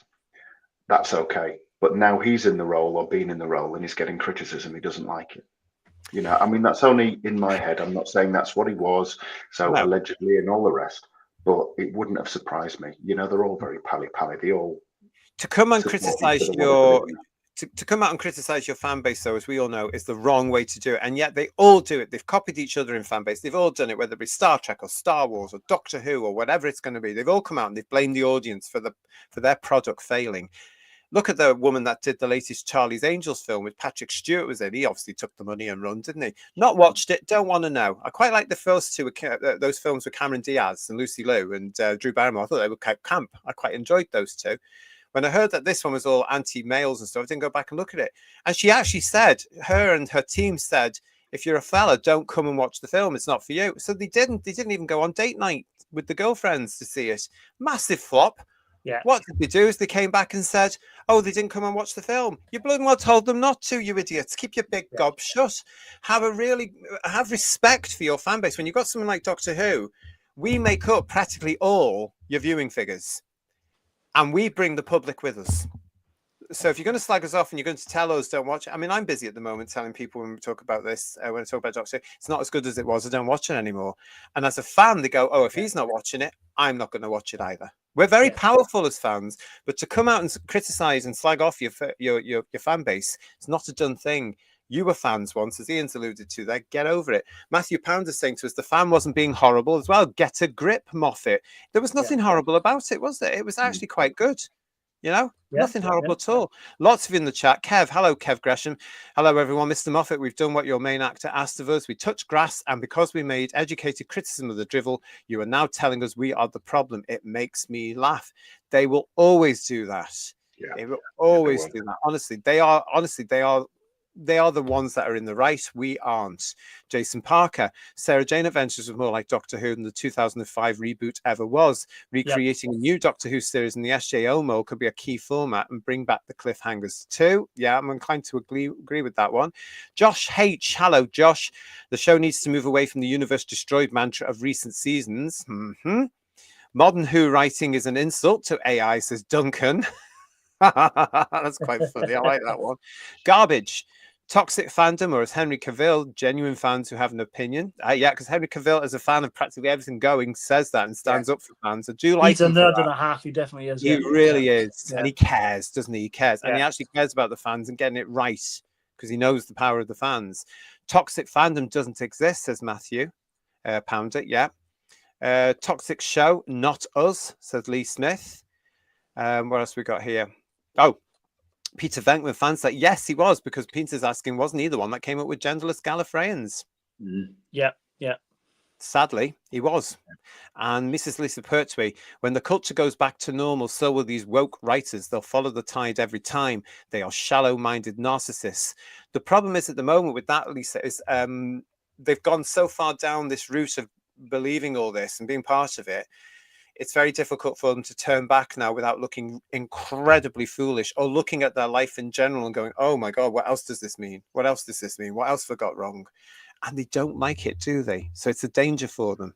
They're in an echo chamber that is incredible. Sorry, Ian? We won't let them forget either. No. And they clearly don't understand business, do they? Let's be honest. They need to go back to business college to get their publicity module sorted there, because no idea how to promote a series at all. No, not at all. No. Not at all. Forbidden Man. Moffat can't handle the truth. Your script was rubbish. Learn from it. And Paul Rose. Nothing toxic about it. We want to like these things, but bad shows and movies are now the norm, and the audiences are tired of it. Yeah, absolutely, Paul. I think that's what Paul was also, our Paul here on the show was asking about earlier before. Certainly with the case of the BBC, as I say there, ridiculous. I mean, I swear to God, they must still be shocked about the huge success of Wallace and Gromit and Gavin and Stacey on Christmas Day. They must still be sitting there like that. And Wallace and Gromit were plasticine as well. What more can I say? So. But what will they do this Christmas Day? Because they're going to have to follow it up. And what have they got? Nothing. Can you think of anything, Who viewers? There's no Doctor Who on Christmas Day. This is Brown's Boys. Oh yeah, that's been going now for episode 4000. Yes, that's yeah. You know, these hacks have all their scripts saved on their computers. Copy, paste, and repeat. It's so tempting, says Lee Smith. And Mudcrap on Moffat. Remember the colour Daleks he brought in. Then remember how the fans weren't happy, so he just pretended Victory of the Daleks never really happened. Moffat backed down and changed his own canon. He did. Absolutely. But RTD. does it make you wonder how he and Gattis didn't realise that wouldn't be a good idea? Any fan worth their salt would have known that was not a good idea. You know, you can modify the Daleks, but you don't change the silhouette. Yeah. They changed the silhouette. They changed the look. It might as well have been something else. They should have known that. The fact that they didn't just leaves their entire era and skill set and everything else related to Doctor Who questionable. My cynical side of me thinks that was done purely as a merchandising opportunity, which failed massively, you know? Yeah. Yeah. Mark Milford's with us saying they must be running out of grass to touch in Wales. Such a shame. And Mudcrap. JT said they can't get work. Yes, if Tennant is doing a podcast, he clearly has a lot of spare time. Tell me about it. Miles. Hello, Miles. It's only about time before they contradict themselves. They spew so much crap. It must be hard retaining the amount of BS they speak about.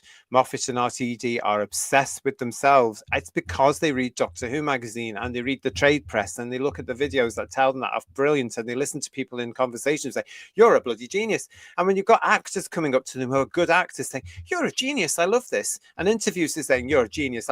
They listen to it. They hear it. I think it's perfectly natural for them to believe what they're being told constantly for 20 years. Believing their own hype. Yeah. That's exactly it. And I think that's a danger. They need people around them that are going to bring them down to earth. And unfortunately, there is no one to do that. Except us here on Whose Views with all of you. So thank you so much for joining us. Don't forget to subscribe to the channel. If you've already subscribed to the channel, please check to make sure you are still subscribe to the channel. Question for us all from Ron Sapp to the three of you guys. If you could ask RTD one question, what would you say? Go ahead, guys. When you leaving? Or have you left? I got my tenses wrong there. I would ask him to explain the basic premise of Doctor Who to me and see if he can relate it to the actual basic premise of Doctor Who. Because I'm sure in his mindset it's different. That'll be written on the back of a fag packet, probably, Ian, I'd imagine. Yeah. Ron, from my point of view, it wouldn't be anything to do with Doctor Who. I have a lot of questions I want to put to RTD. So if he is ever watching this show, you are very welcome. Get in touch with me, whosviews1@gmail.com. There's myself, these two here, and a couple of friends of mine that would love to have a chat with you. You're very welcome. Come and put your money where your mouth is on Whose Views. Duncan Evans is saying to us here, I keep my license for Death in Paradise. Do you know, I've never seen it. It's been going for about 400 years and I've never seen it. Yeah, me neither. No, it's never interested me, I'm afraid, Duncan, but I'm glad you're enjoying it. Well done. And it doesn't look as if it's going to end because it actually is popular. It sounds too much like a John Pertwee radio play for me, to be honest. We know which one you're talking about. Let's move on quickly.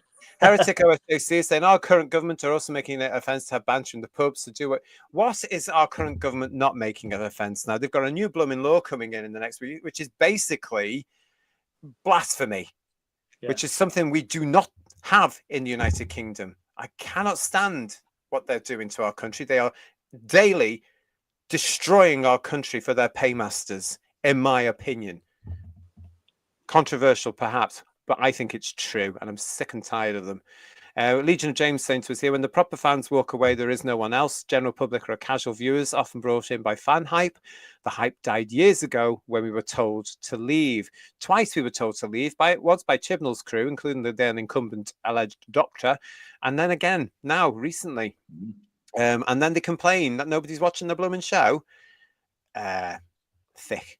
Graham, what are you saying to me? I literally don't watch any modern telly at all. I just stick to my old DVDs of classic 60s, 70s and 80s stuff.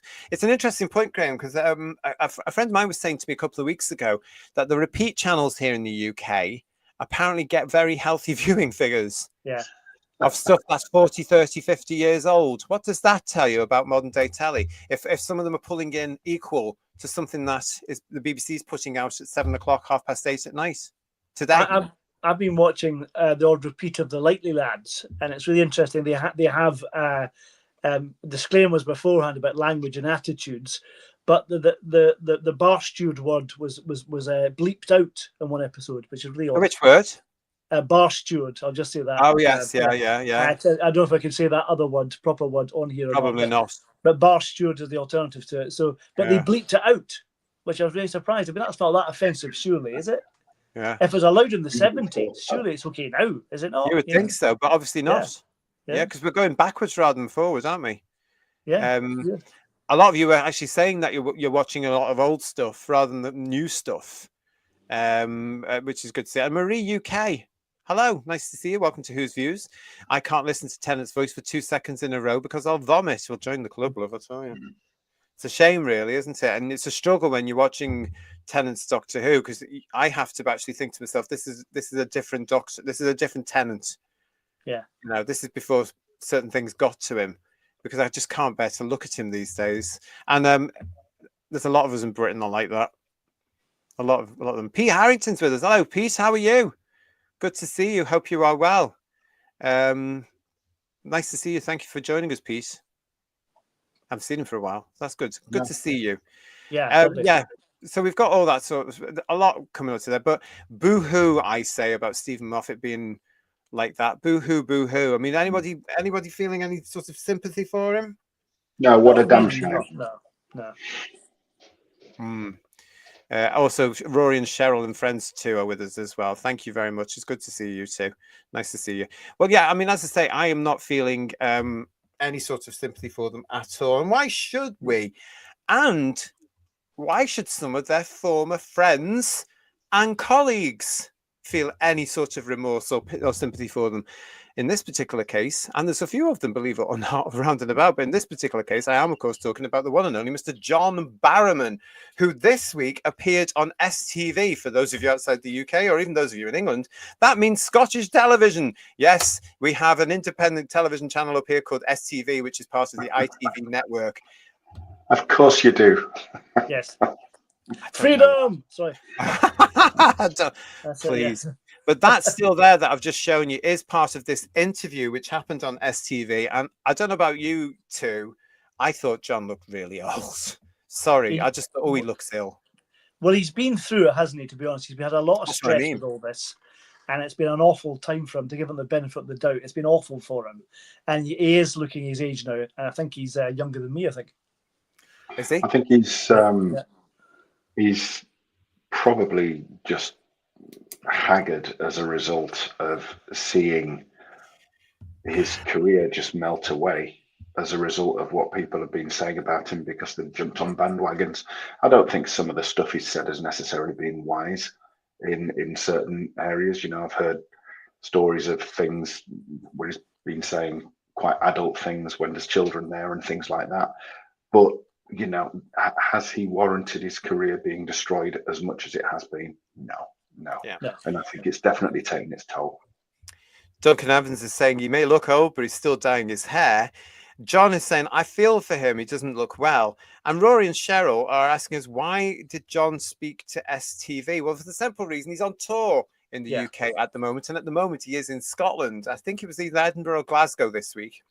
I think it's Edinburgh this week, Glasgow next week. He was at the Usher Hall. This week. Yeah. I always get them the wrong way, Paul, but it's one of those anyway. That's so yeah, there are tickets still available for these things if you want as well. I know some of them are sold out, but I think it's either Edinburgh or Glasgow, whichever one it is. There were tickets available because I did look, so I thought I might go. Sadly, I can't go because I have work commitments. So otherwise, I would go up, support him, and then nip around the back and say, do you want to say something to Who Views? But let's get into this story from STV. From STV News themselves, John Barrowman, I don't regret anything. Everyone on set was having a laugh. The actor says he's been blacklisted by the industry after allegations of flashing on the sets of Doctor Who and Torchwood. Now this, I can't believe they're still talking about this 20 years after the event. When are people in society today going to realize to A, mind their own business? This was dealt with 20 years ago, and look at the effect it's had on him and his career. 20 years ago, it was a different world, as Mr. Barrowman points out. Let's get into this.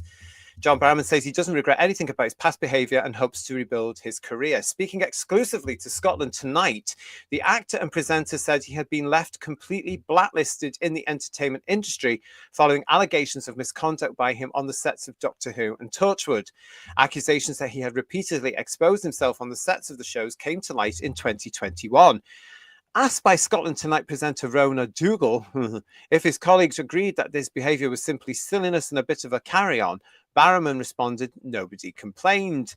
He added, on Doctor Who, I was not the star. Tennant was the star. I was one of the companions. But everybody was doing outrageous, silly things. It's just that they weren't dragged into this situation by a piece of lazy journalism. After Dougal asked if his alleged misconduct on set was basically flashing, Barrowman said, no. This is where it gets a little misconstrued. I was not walking around flashing people randomly and doing things like that. If I were doing a nude scene, they would say, do you want to go back to your trailer? I would say, no, just leave me here. It was meant to be a closed set, and I would say, leave me here and let's save time. I'll just stand here and it'll save time that I don't have to go back, have to change, then you have to bring me back and we have to start it all over again. So I would stand there if I was in a nude scene completely naked and somebody walked on set, which they weren't supposed to, or they were, I might just do something that like, you know, jiggles his bits, but I was there and it was nothing outrageous. I didn't see it as outrageous. It was a different time. I don't regret anything. It's not so much regret. It was something that was stupid and silly and it was done. I don't look back and go because at the time everybody was laughing. Everybody on the set was having a laugh. Later in the interview, Barrowman discusses the toll the allegations have had on his mental health. I've contemplated taking my life a couple of times, he said. Very concerning stuff. I've driven out to the desert in Palm Springs and sat there for hours upon hours thinking of different ways to do it. Oh, that would be quick and easy. But then I talked myself out of it. I can't do it because of my mum and dad and all that kind of stuff. Then I also got in my head that others are winning if I do that kind of thing. But I've been in therapy for it. I've seen people about it. I don't know if it's in anger, but it's tough to talk about. I mean, I feel myself getting nervous talking about it. And this all started from a filmed convention appearance that he wasn't even at, where people who were working with them at the time reminisced about happy memories on set of the original 2005 series of Doctor Who.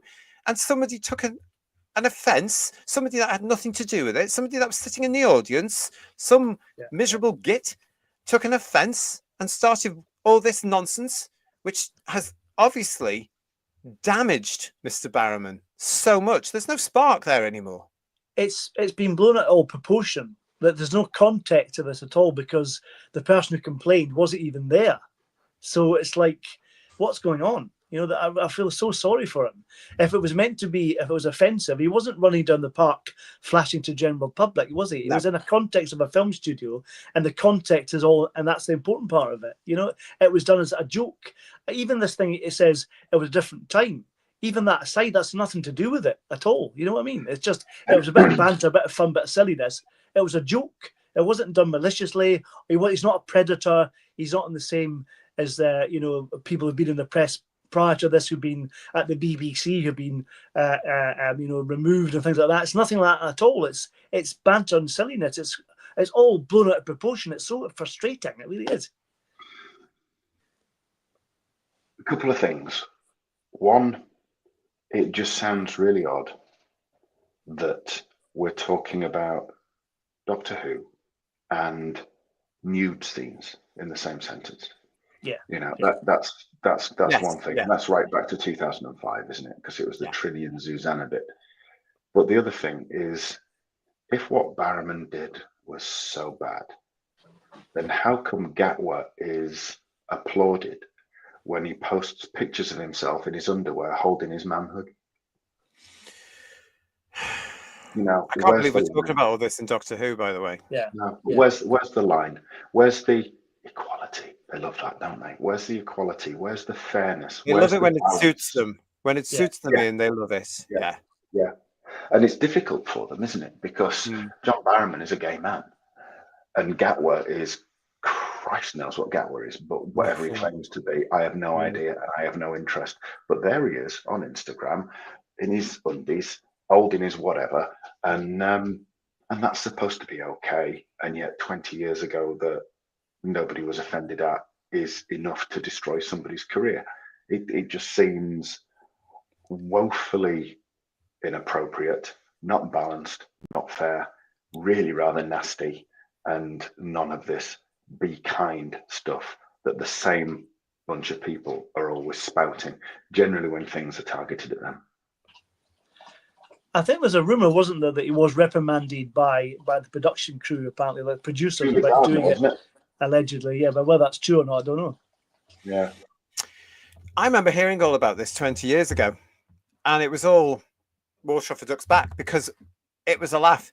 Now as he's saying in this, you know, it was a closed set. It was a closed set. But as you're saying, there were nude scenes in Doctor Who. It was the Parting of the Ways, wasn't it, or Bad Wolf, one of the last two of the Eccleston run, and then there was another blatantly obvious nude scene in Torchwood. Yeah. So why? And again, as you're alluding to there, again, it's down to the writing. Oh, it's a laugh. Oh, we'll put it in. It's not been done before. We'll make it look. Oh, we'll put the gun strategically somewhere. We'll do this with the shot. Yeah. Oh, isn't it big ha? You can just see them 20 years ago having a big fun of this, not realizing that within 10 years, 15 years, whatever it is, that the far left would come along, and a whole generation of wusses coming along, being offended at every second word. Yeah. You know, how dare they do this in Doctor Who? You know, how dare? It's 20 years old. It's just ridiculous. It's absolutely ridiculous. And I do feel for him on this because it was dealt with.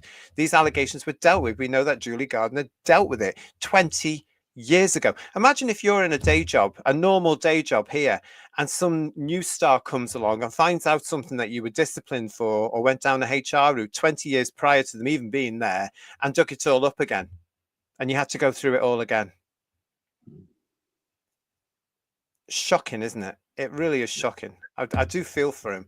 A lot of you in the chat talking about this now as well. Jane Smee saying, seeing him in Old Torchwood declassified episodes and how happy and genuinely enthusiastic he was compared to how unhappy he looks now is awful.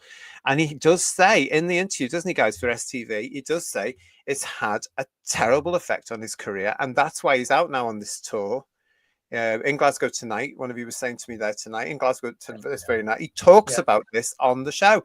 But thankfully, his fans seem to be sticking with him. Not necessarily Doctor Who fans, but they're not fans of Doctor Who anyway. They're just troublemakers. So thankfully, he's still got that. Glenn Piper saying the BBC aren't innocent. They made Barrowman be naked for Torchwood and Doctor Who. They led him to make the mistakes that he did, in my opinion. The BBC are not innocent here. I agree with you on that. And yet, look at all the people that were allegedly his friends. How many of them, I wonder, have been in touch with him or supported him or been there for him? From what he's saying, not many, because it looks like he was blacklisted because of this stupid situation by some stupid idiot in the audience. I think it's awful. He had quite a promising career, didn't he? He went to America. He did the Arrow series and Desperate Housewives and stuff like that. He was doing really, really well. It's such a shame, you know. Who wrote those Doctor Who and Torchwood episodes now? Exactly. Yeah. He was sacrificed. What terrible folk, says Peter Harrington. I agree with you, Pete. And Timkins, John's a human being and looks the age that he is, really. That just tends to happen with humans. Paul, however, is a smooth-domed immortal. Do you want to borrow these? Duncan Evans saying to us, he did it as a joke, just like Kenneth Williams during the Carry On movies. This is the problem. He was on set naked already. Yeah. Why didn't somebody bring him a robe? And he was trying, from what he's saying there, he was trying to save them time. Because imagine had his trailer been a 10-minute walk away and he had to go to his trailer, get dressed, sit in his trailer, and then come back. And John knows the industry. He knows what he's doing. That's money. Yeah. Believe it or not, walking from a set to a trailer or a makeup room or whatever, that's money. And then walking back is costing money. And he'd be sitting there with a dressing gown on, wouldn't he? He was sitting there waiting for each take, and he'd do that, take it on and off, and it was ready to go, you know? There's stuff that we're never going to know because none of us were there. And that's what should be remembered about this whole situation. It was dealt with. And if the industry, I was going to say if the industry, yes, the industry did turn its back on him.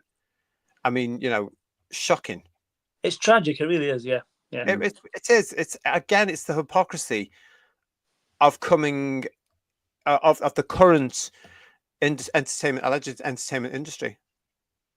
You know, we've got that from Graham. The fact there was a nude scene in rebooted Who Says It All. Yeah. I remember being a little bit uncomfortable with it at the time, 2005, thinking this is not Doctor Who.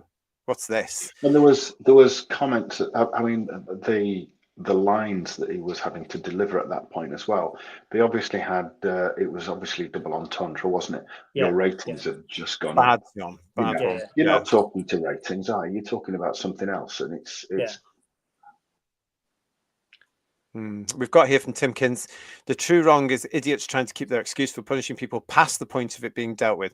That's what you do when you want to retain your ability to still hurt people anytime. These alleged fans who were at this Doctor Who convention who started this, fan or fans, I don't know who it was, hang your head in shame. This is victimization. This is bullying. And you've destroyed a man's life. Are you happy? You absolute horror. You're the one with the problem in my eyes, and you're the one that should be put in a padded cell, whoever you are. So I think people like that are very seldom happy, to be honest. They'll just be shrugging their shoulders and going to look for another victim, I think. Yeah. They move on to the next thing, but it's just disgraceful. They're probably some sort of infant who doesn't even remember the Eccleston series. That poor bloke, says Legion of James, so glad he has had the strength to pull himself back from the edge. Those who did this to him have a lot to answer for, but again, they won't.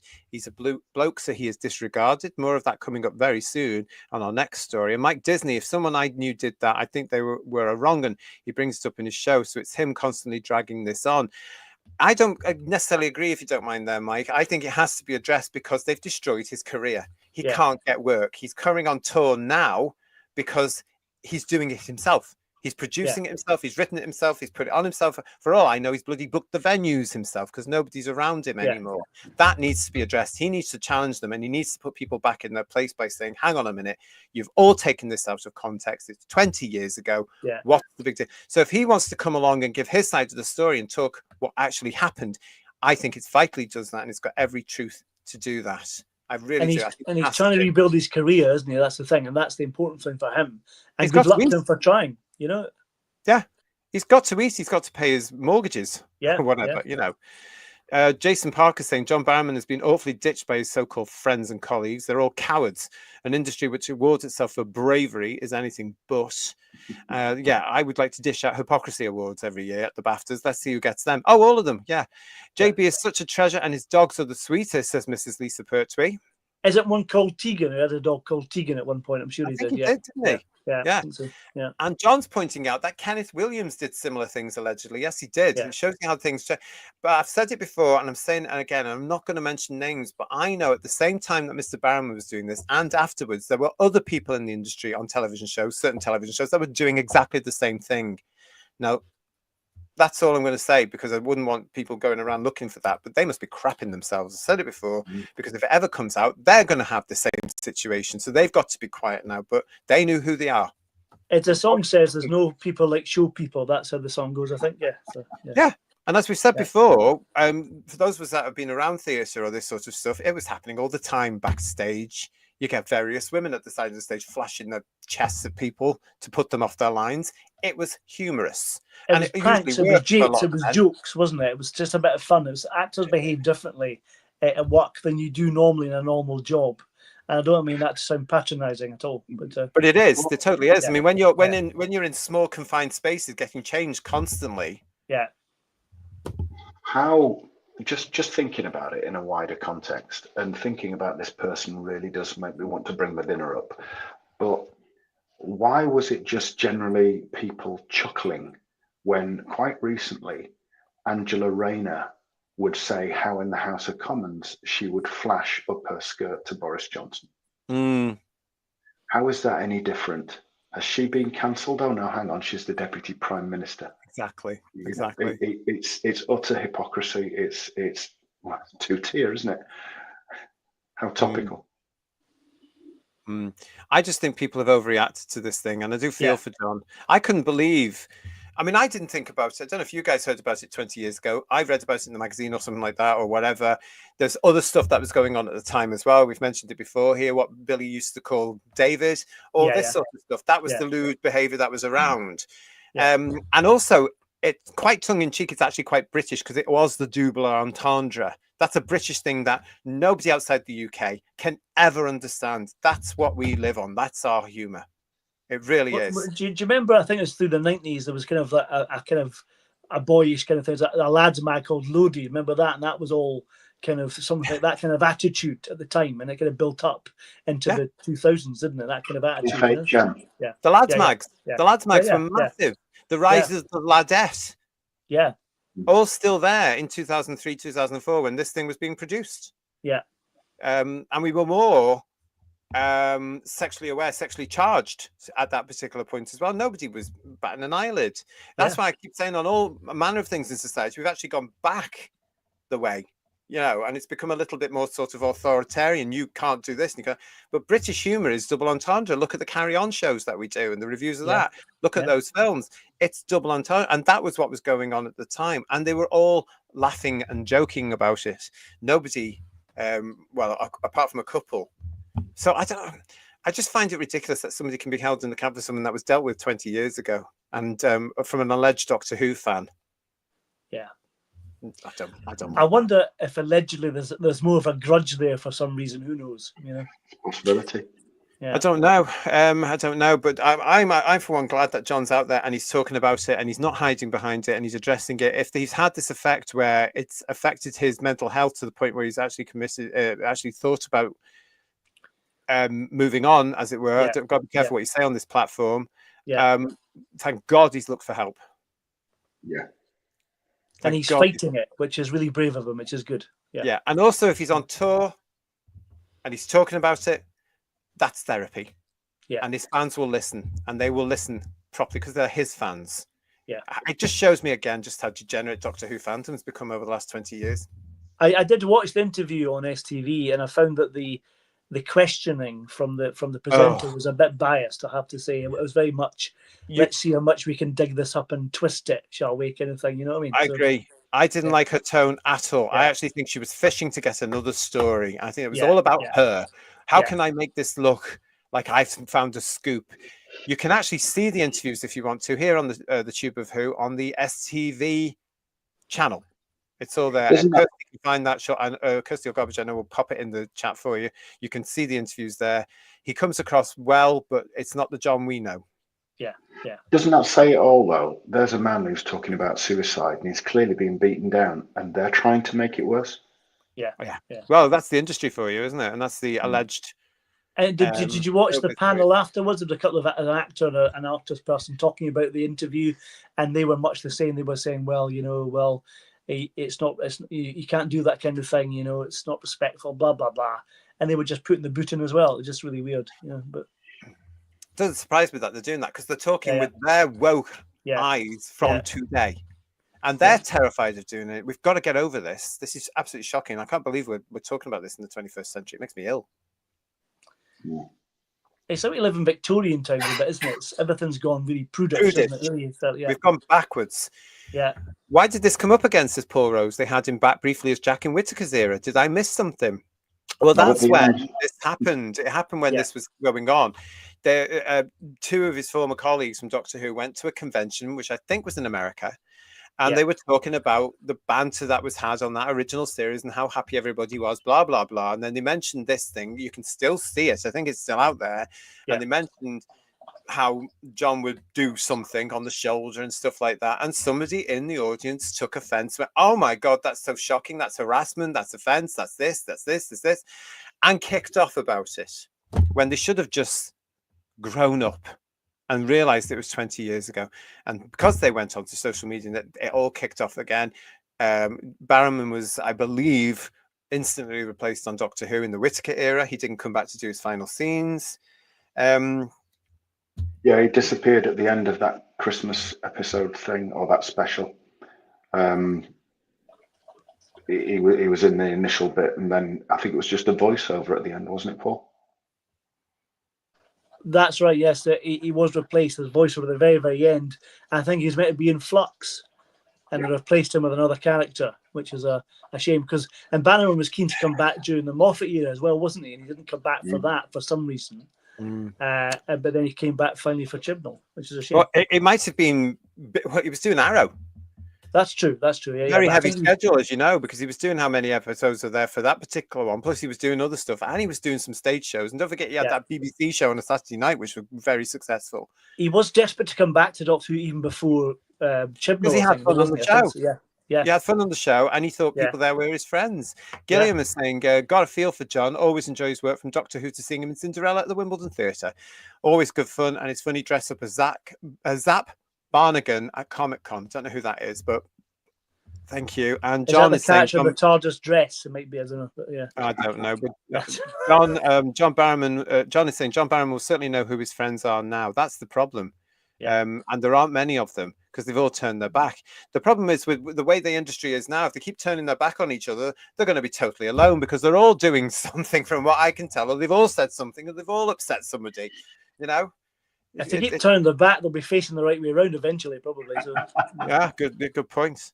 Absolutely ridiculous. You know, RCD was in charge of that set and either colluded or turned a blind eye. Why hasn't he been called out for it? He was, Jane, 20 years ago. Oh, you mean RTD?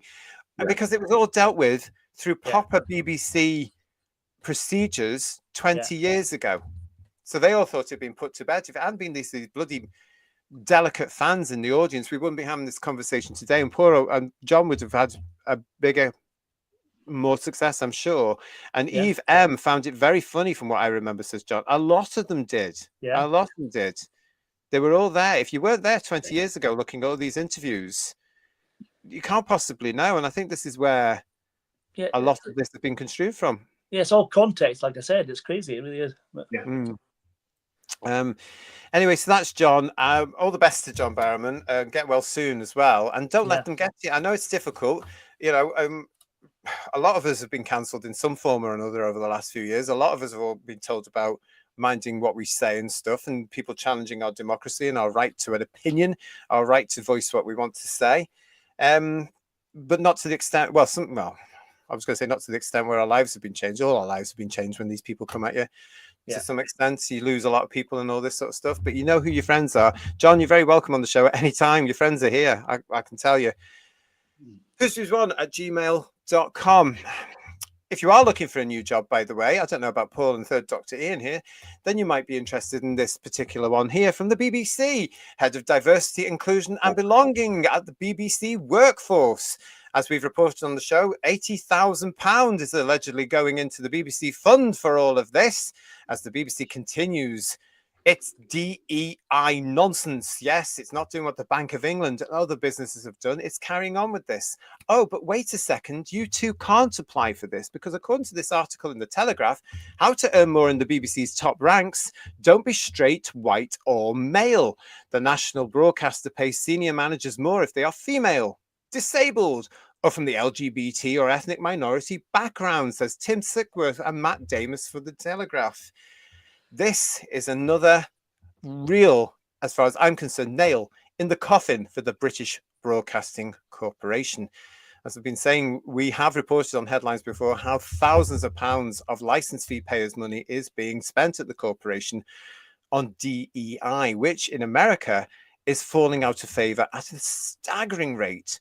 British companies have now started to do it slowly as they begin to catch up, but not the BBC. Are we surprised, gentlemen? No, and that description at the start of the article is so inclusive, isn't it? Yeah. Wait till you see the rest of it. This is quite a big feature on the show tonight, everybody. Here we go, because this is how to earn more in the BBC's top ranks. Don't be straight, white, male, or white or male. The BBC pays senior managers who are from diverse backgrounds more than those who are not, it has emerged. Lesbian, gay, bisexual, and transgender or ethnic minority, disabled and female senior managers earn larger salaries than those not from those backgrounds, according to statistics released in the corporation's annual report. The revelation comes despite the BBC having committed to equal pay. Critics said the corporation's commitment to diversity, equality and inclusion, or DEI initiatives, have resulted in reverse pay gaps. The BBC's diversity and inclusion plan for 21 to 23 committed to investing in diverse leadership and meeting its 50-20-12 targets across the corporation. 50% women, at least 20% Black, Asian or minority ethnic, and at least 12% disabled employees. Figures in the BBC's 23 to 24 annual report shows that senior managers who are LGBT earn salaries 15.6% larger than those who are not. Senior managers from Black, Asian, and other ethnic minority backgrounds, i.e. BAME, earn a median average 12.6% more than those who are white. Disabled senior managers earn 8.4% more than those who are not disabled, and women in top roles earn 5.7% more than men. It goes on to show you this here. This is a wee graph here from the Telegraph for those of you the podcast. All staff BBC pay gaps leave minorities at a disadvantage, but the reverse is true for those at the senior level. Very concerning stuff here. It goes on to say that Richard Tice, the deputy leader of Reform UK, said, top tip if you want to earn more at the BBC, don't be straight white male.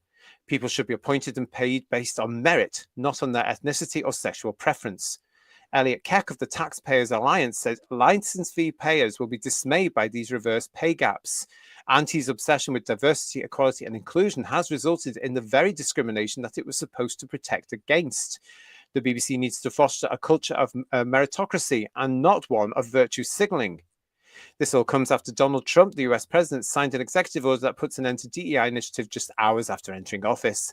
The move has seen diversity schemes rolled back in companies across the US. Sir Keir Starmer, the British Prime Minister, has been urged to follow suit by the Conservatives.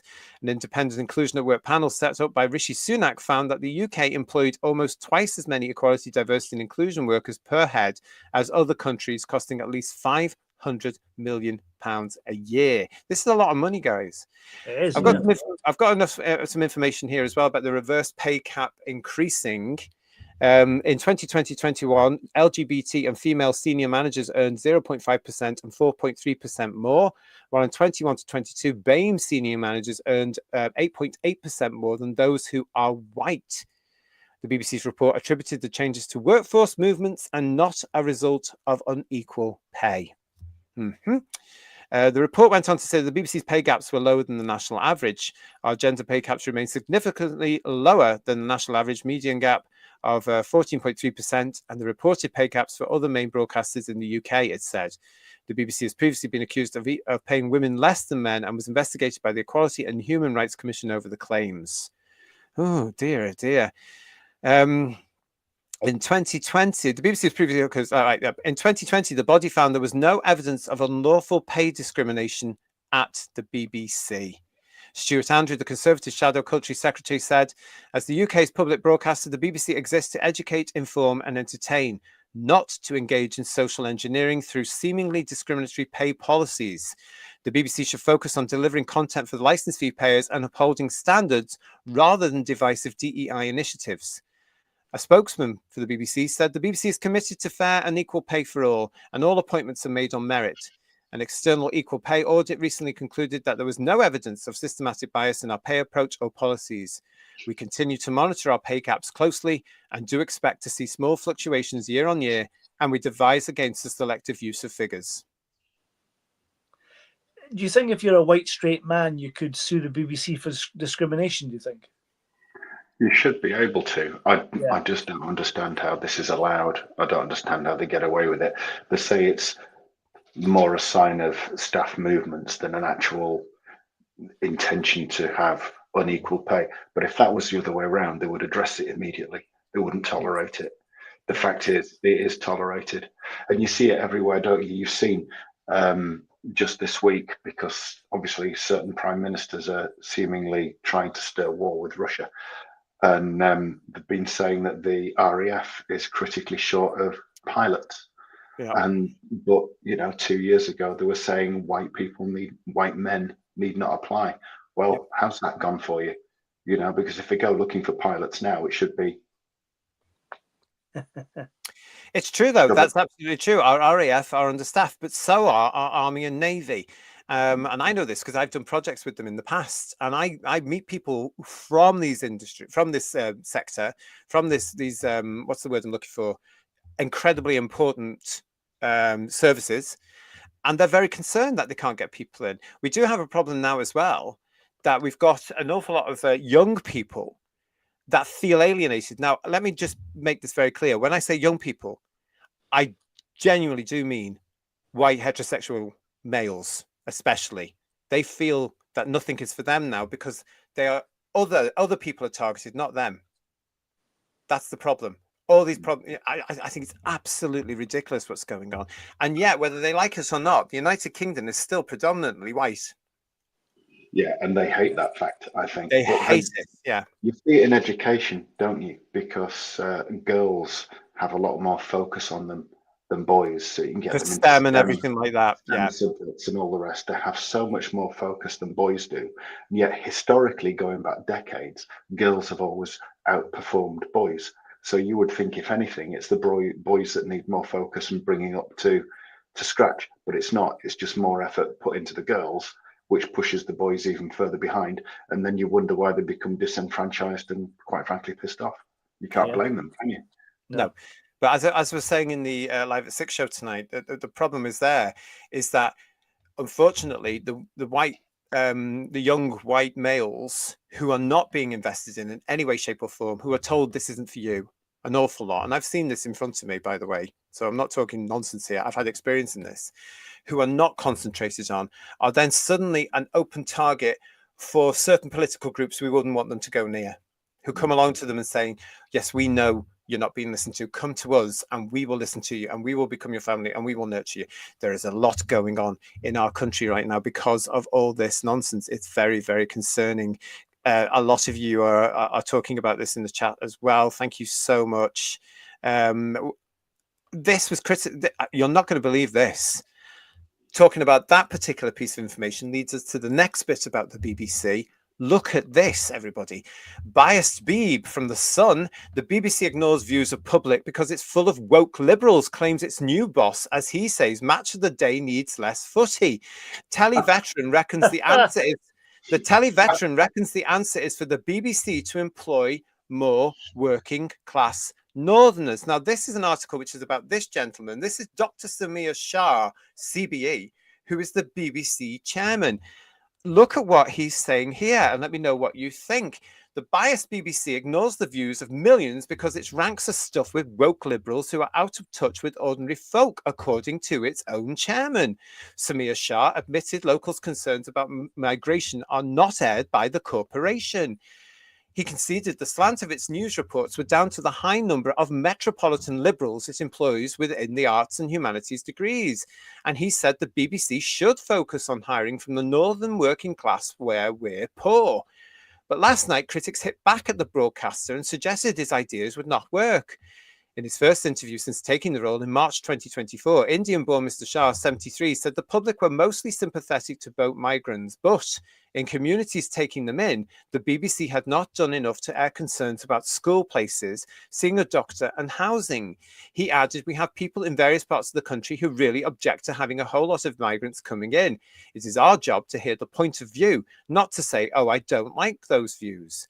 On the BBC staff, he said, the media recruits graduates from the arts, humanities, and they tend to be metropolitan and to have a point of view you could describe as liberal centre to centre left. We kind of reflect that. The corporation needs to do a lot more to ensure our staff reflects the country. We need variety and diversity. Mr. Shah admitted rows over the Gaza coverage were a dagger to the heart of trust in the BBC. BBC Two documentary Gaza, How to Survive a War Zone triggered the storm last month when investigative journalist David Collier revealed child presenter, I'm not going to say the name, everybody, was the son of a you-know-what politician. The show was pulled from iPlayer and the Beeb has apologised at Mr. Shah's insistence for serious, unacceptable flaws. He said, we make mistakes, we correct those mistakes.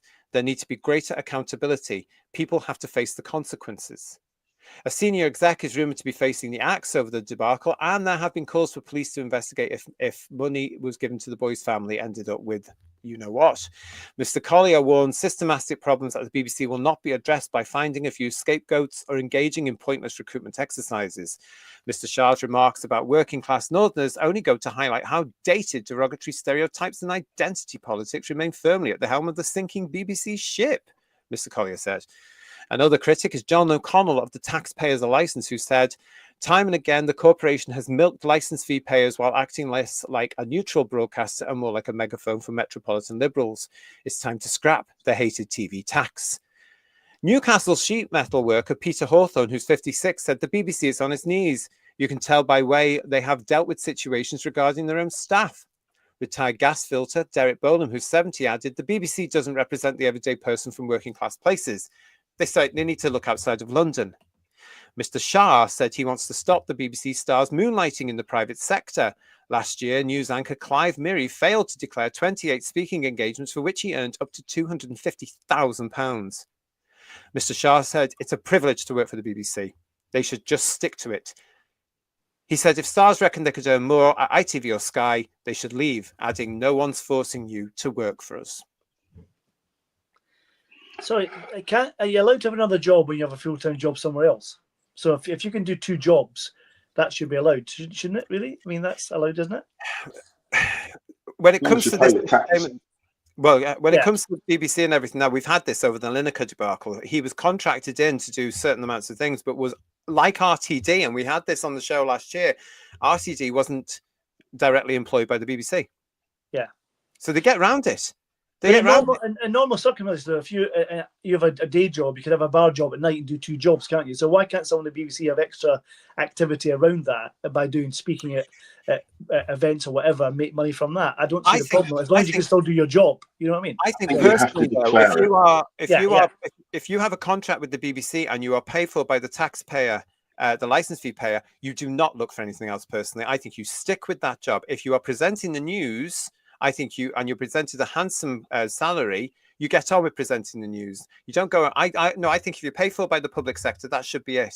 Personally, I don't agree with all this going off because it causes problems. Because what somebody's doing is going off to these other things and people think they're representing the corporation because they're speaking their point of view. They're saying what they think politically at things or whatever. I mean, a lot of them have allegedly made a lot of money over the last 4 years slagging off Trump, because that was the easiest thing for them to do. Huge round of applause is £250,000 for turning up to Open Arch Supermarket or whatever it is.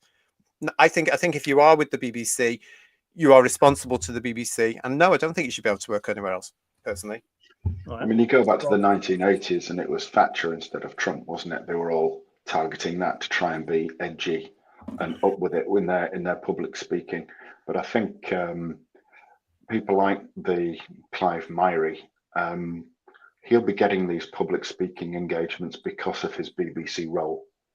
And it says that he clearly forgot to declare. I would imagine, allegedly, my personal view is I would imagine he just hoped that they weren't found out. But he forgot to declare 20-odd speaking engagements, which he probably got on the back of the fact that the BBC had made him a known figure. And if he hadn't had that BBC role, he probably wouldn't have got those speaking engagements. So I think he should have declared them, and he was being distinctly dodgy.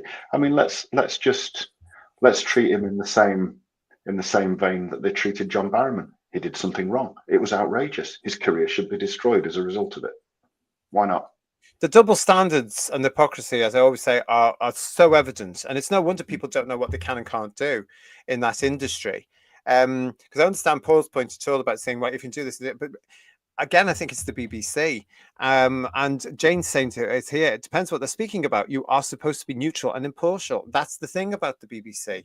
It's supposed to be neutral and impartial, but if you've got your stars, and today, unfortunately, newsreaders are classed as stars, for crying out loud. If they're going off to things and they're talking about stuff, look at Lineker, famous for his social media. The BBC wouldn't do anything. RTD, famous for things, awards, some of his social media posting, even in shoehorning some of the stuff into his scripts for a family drama. They're not doing anything about it. I just think this is terrible. I think it's sickening.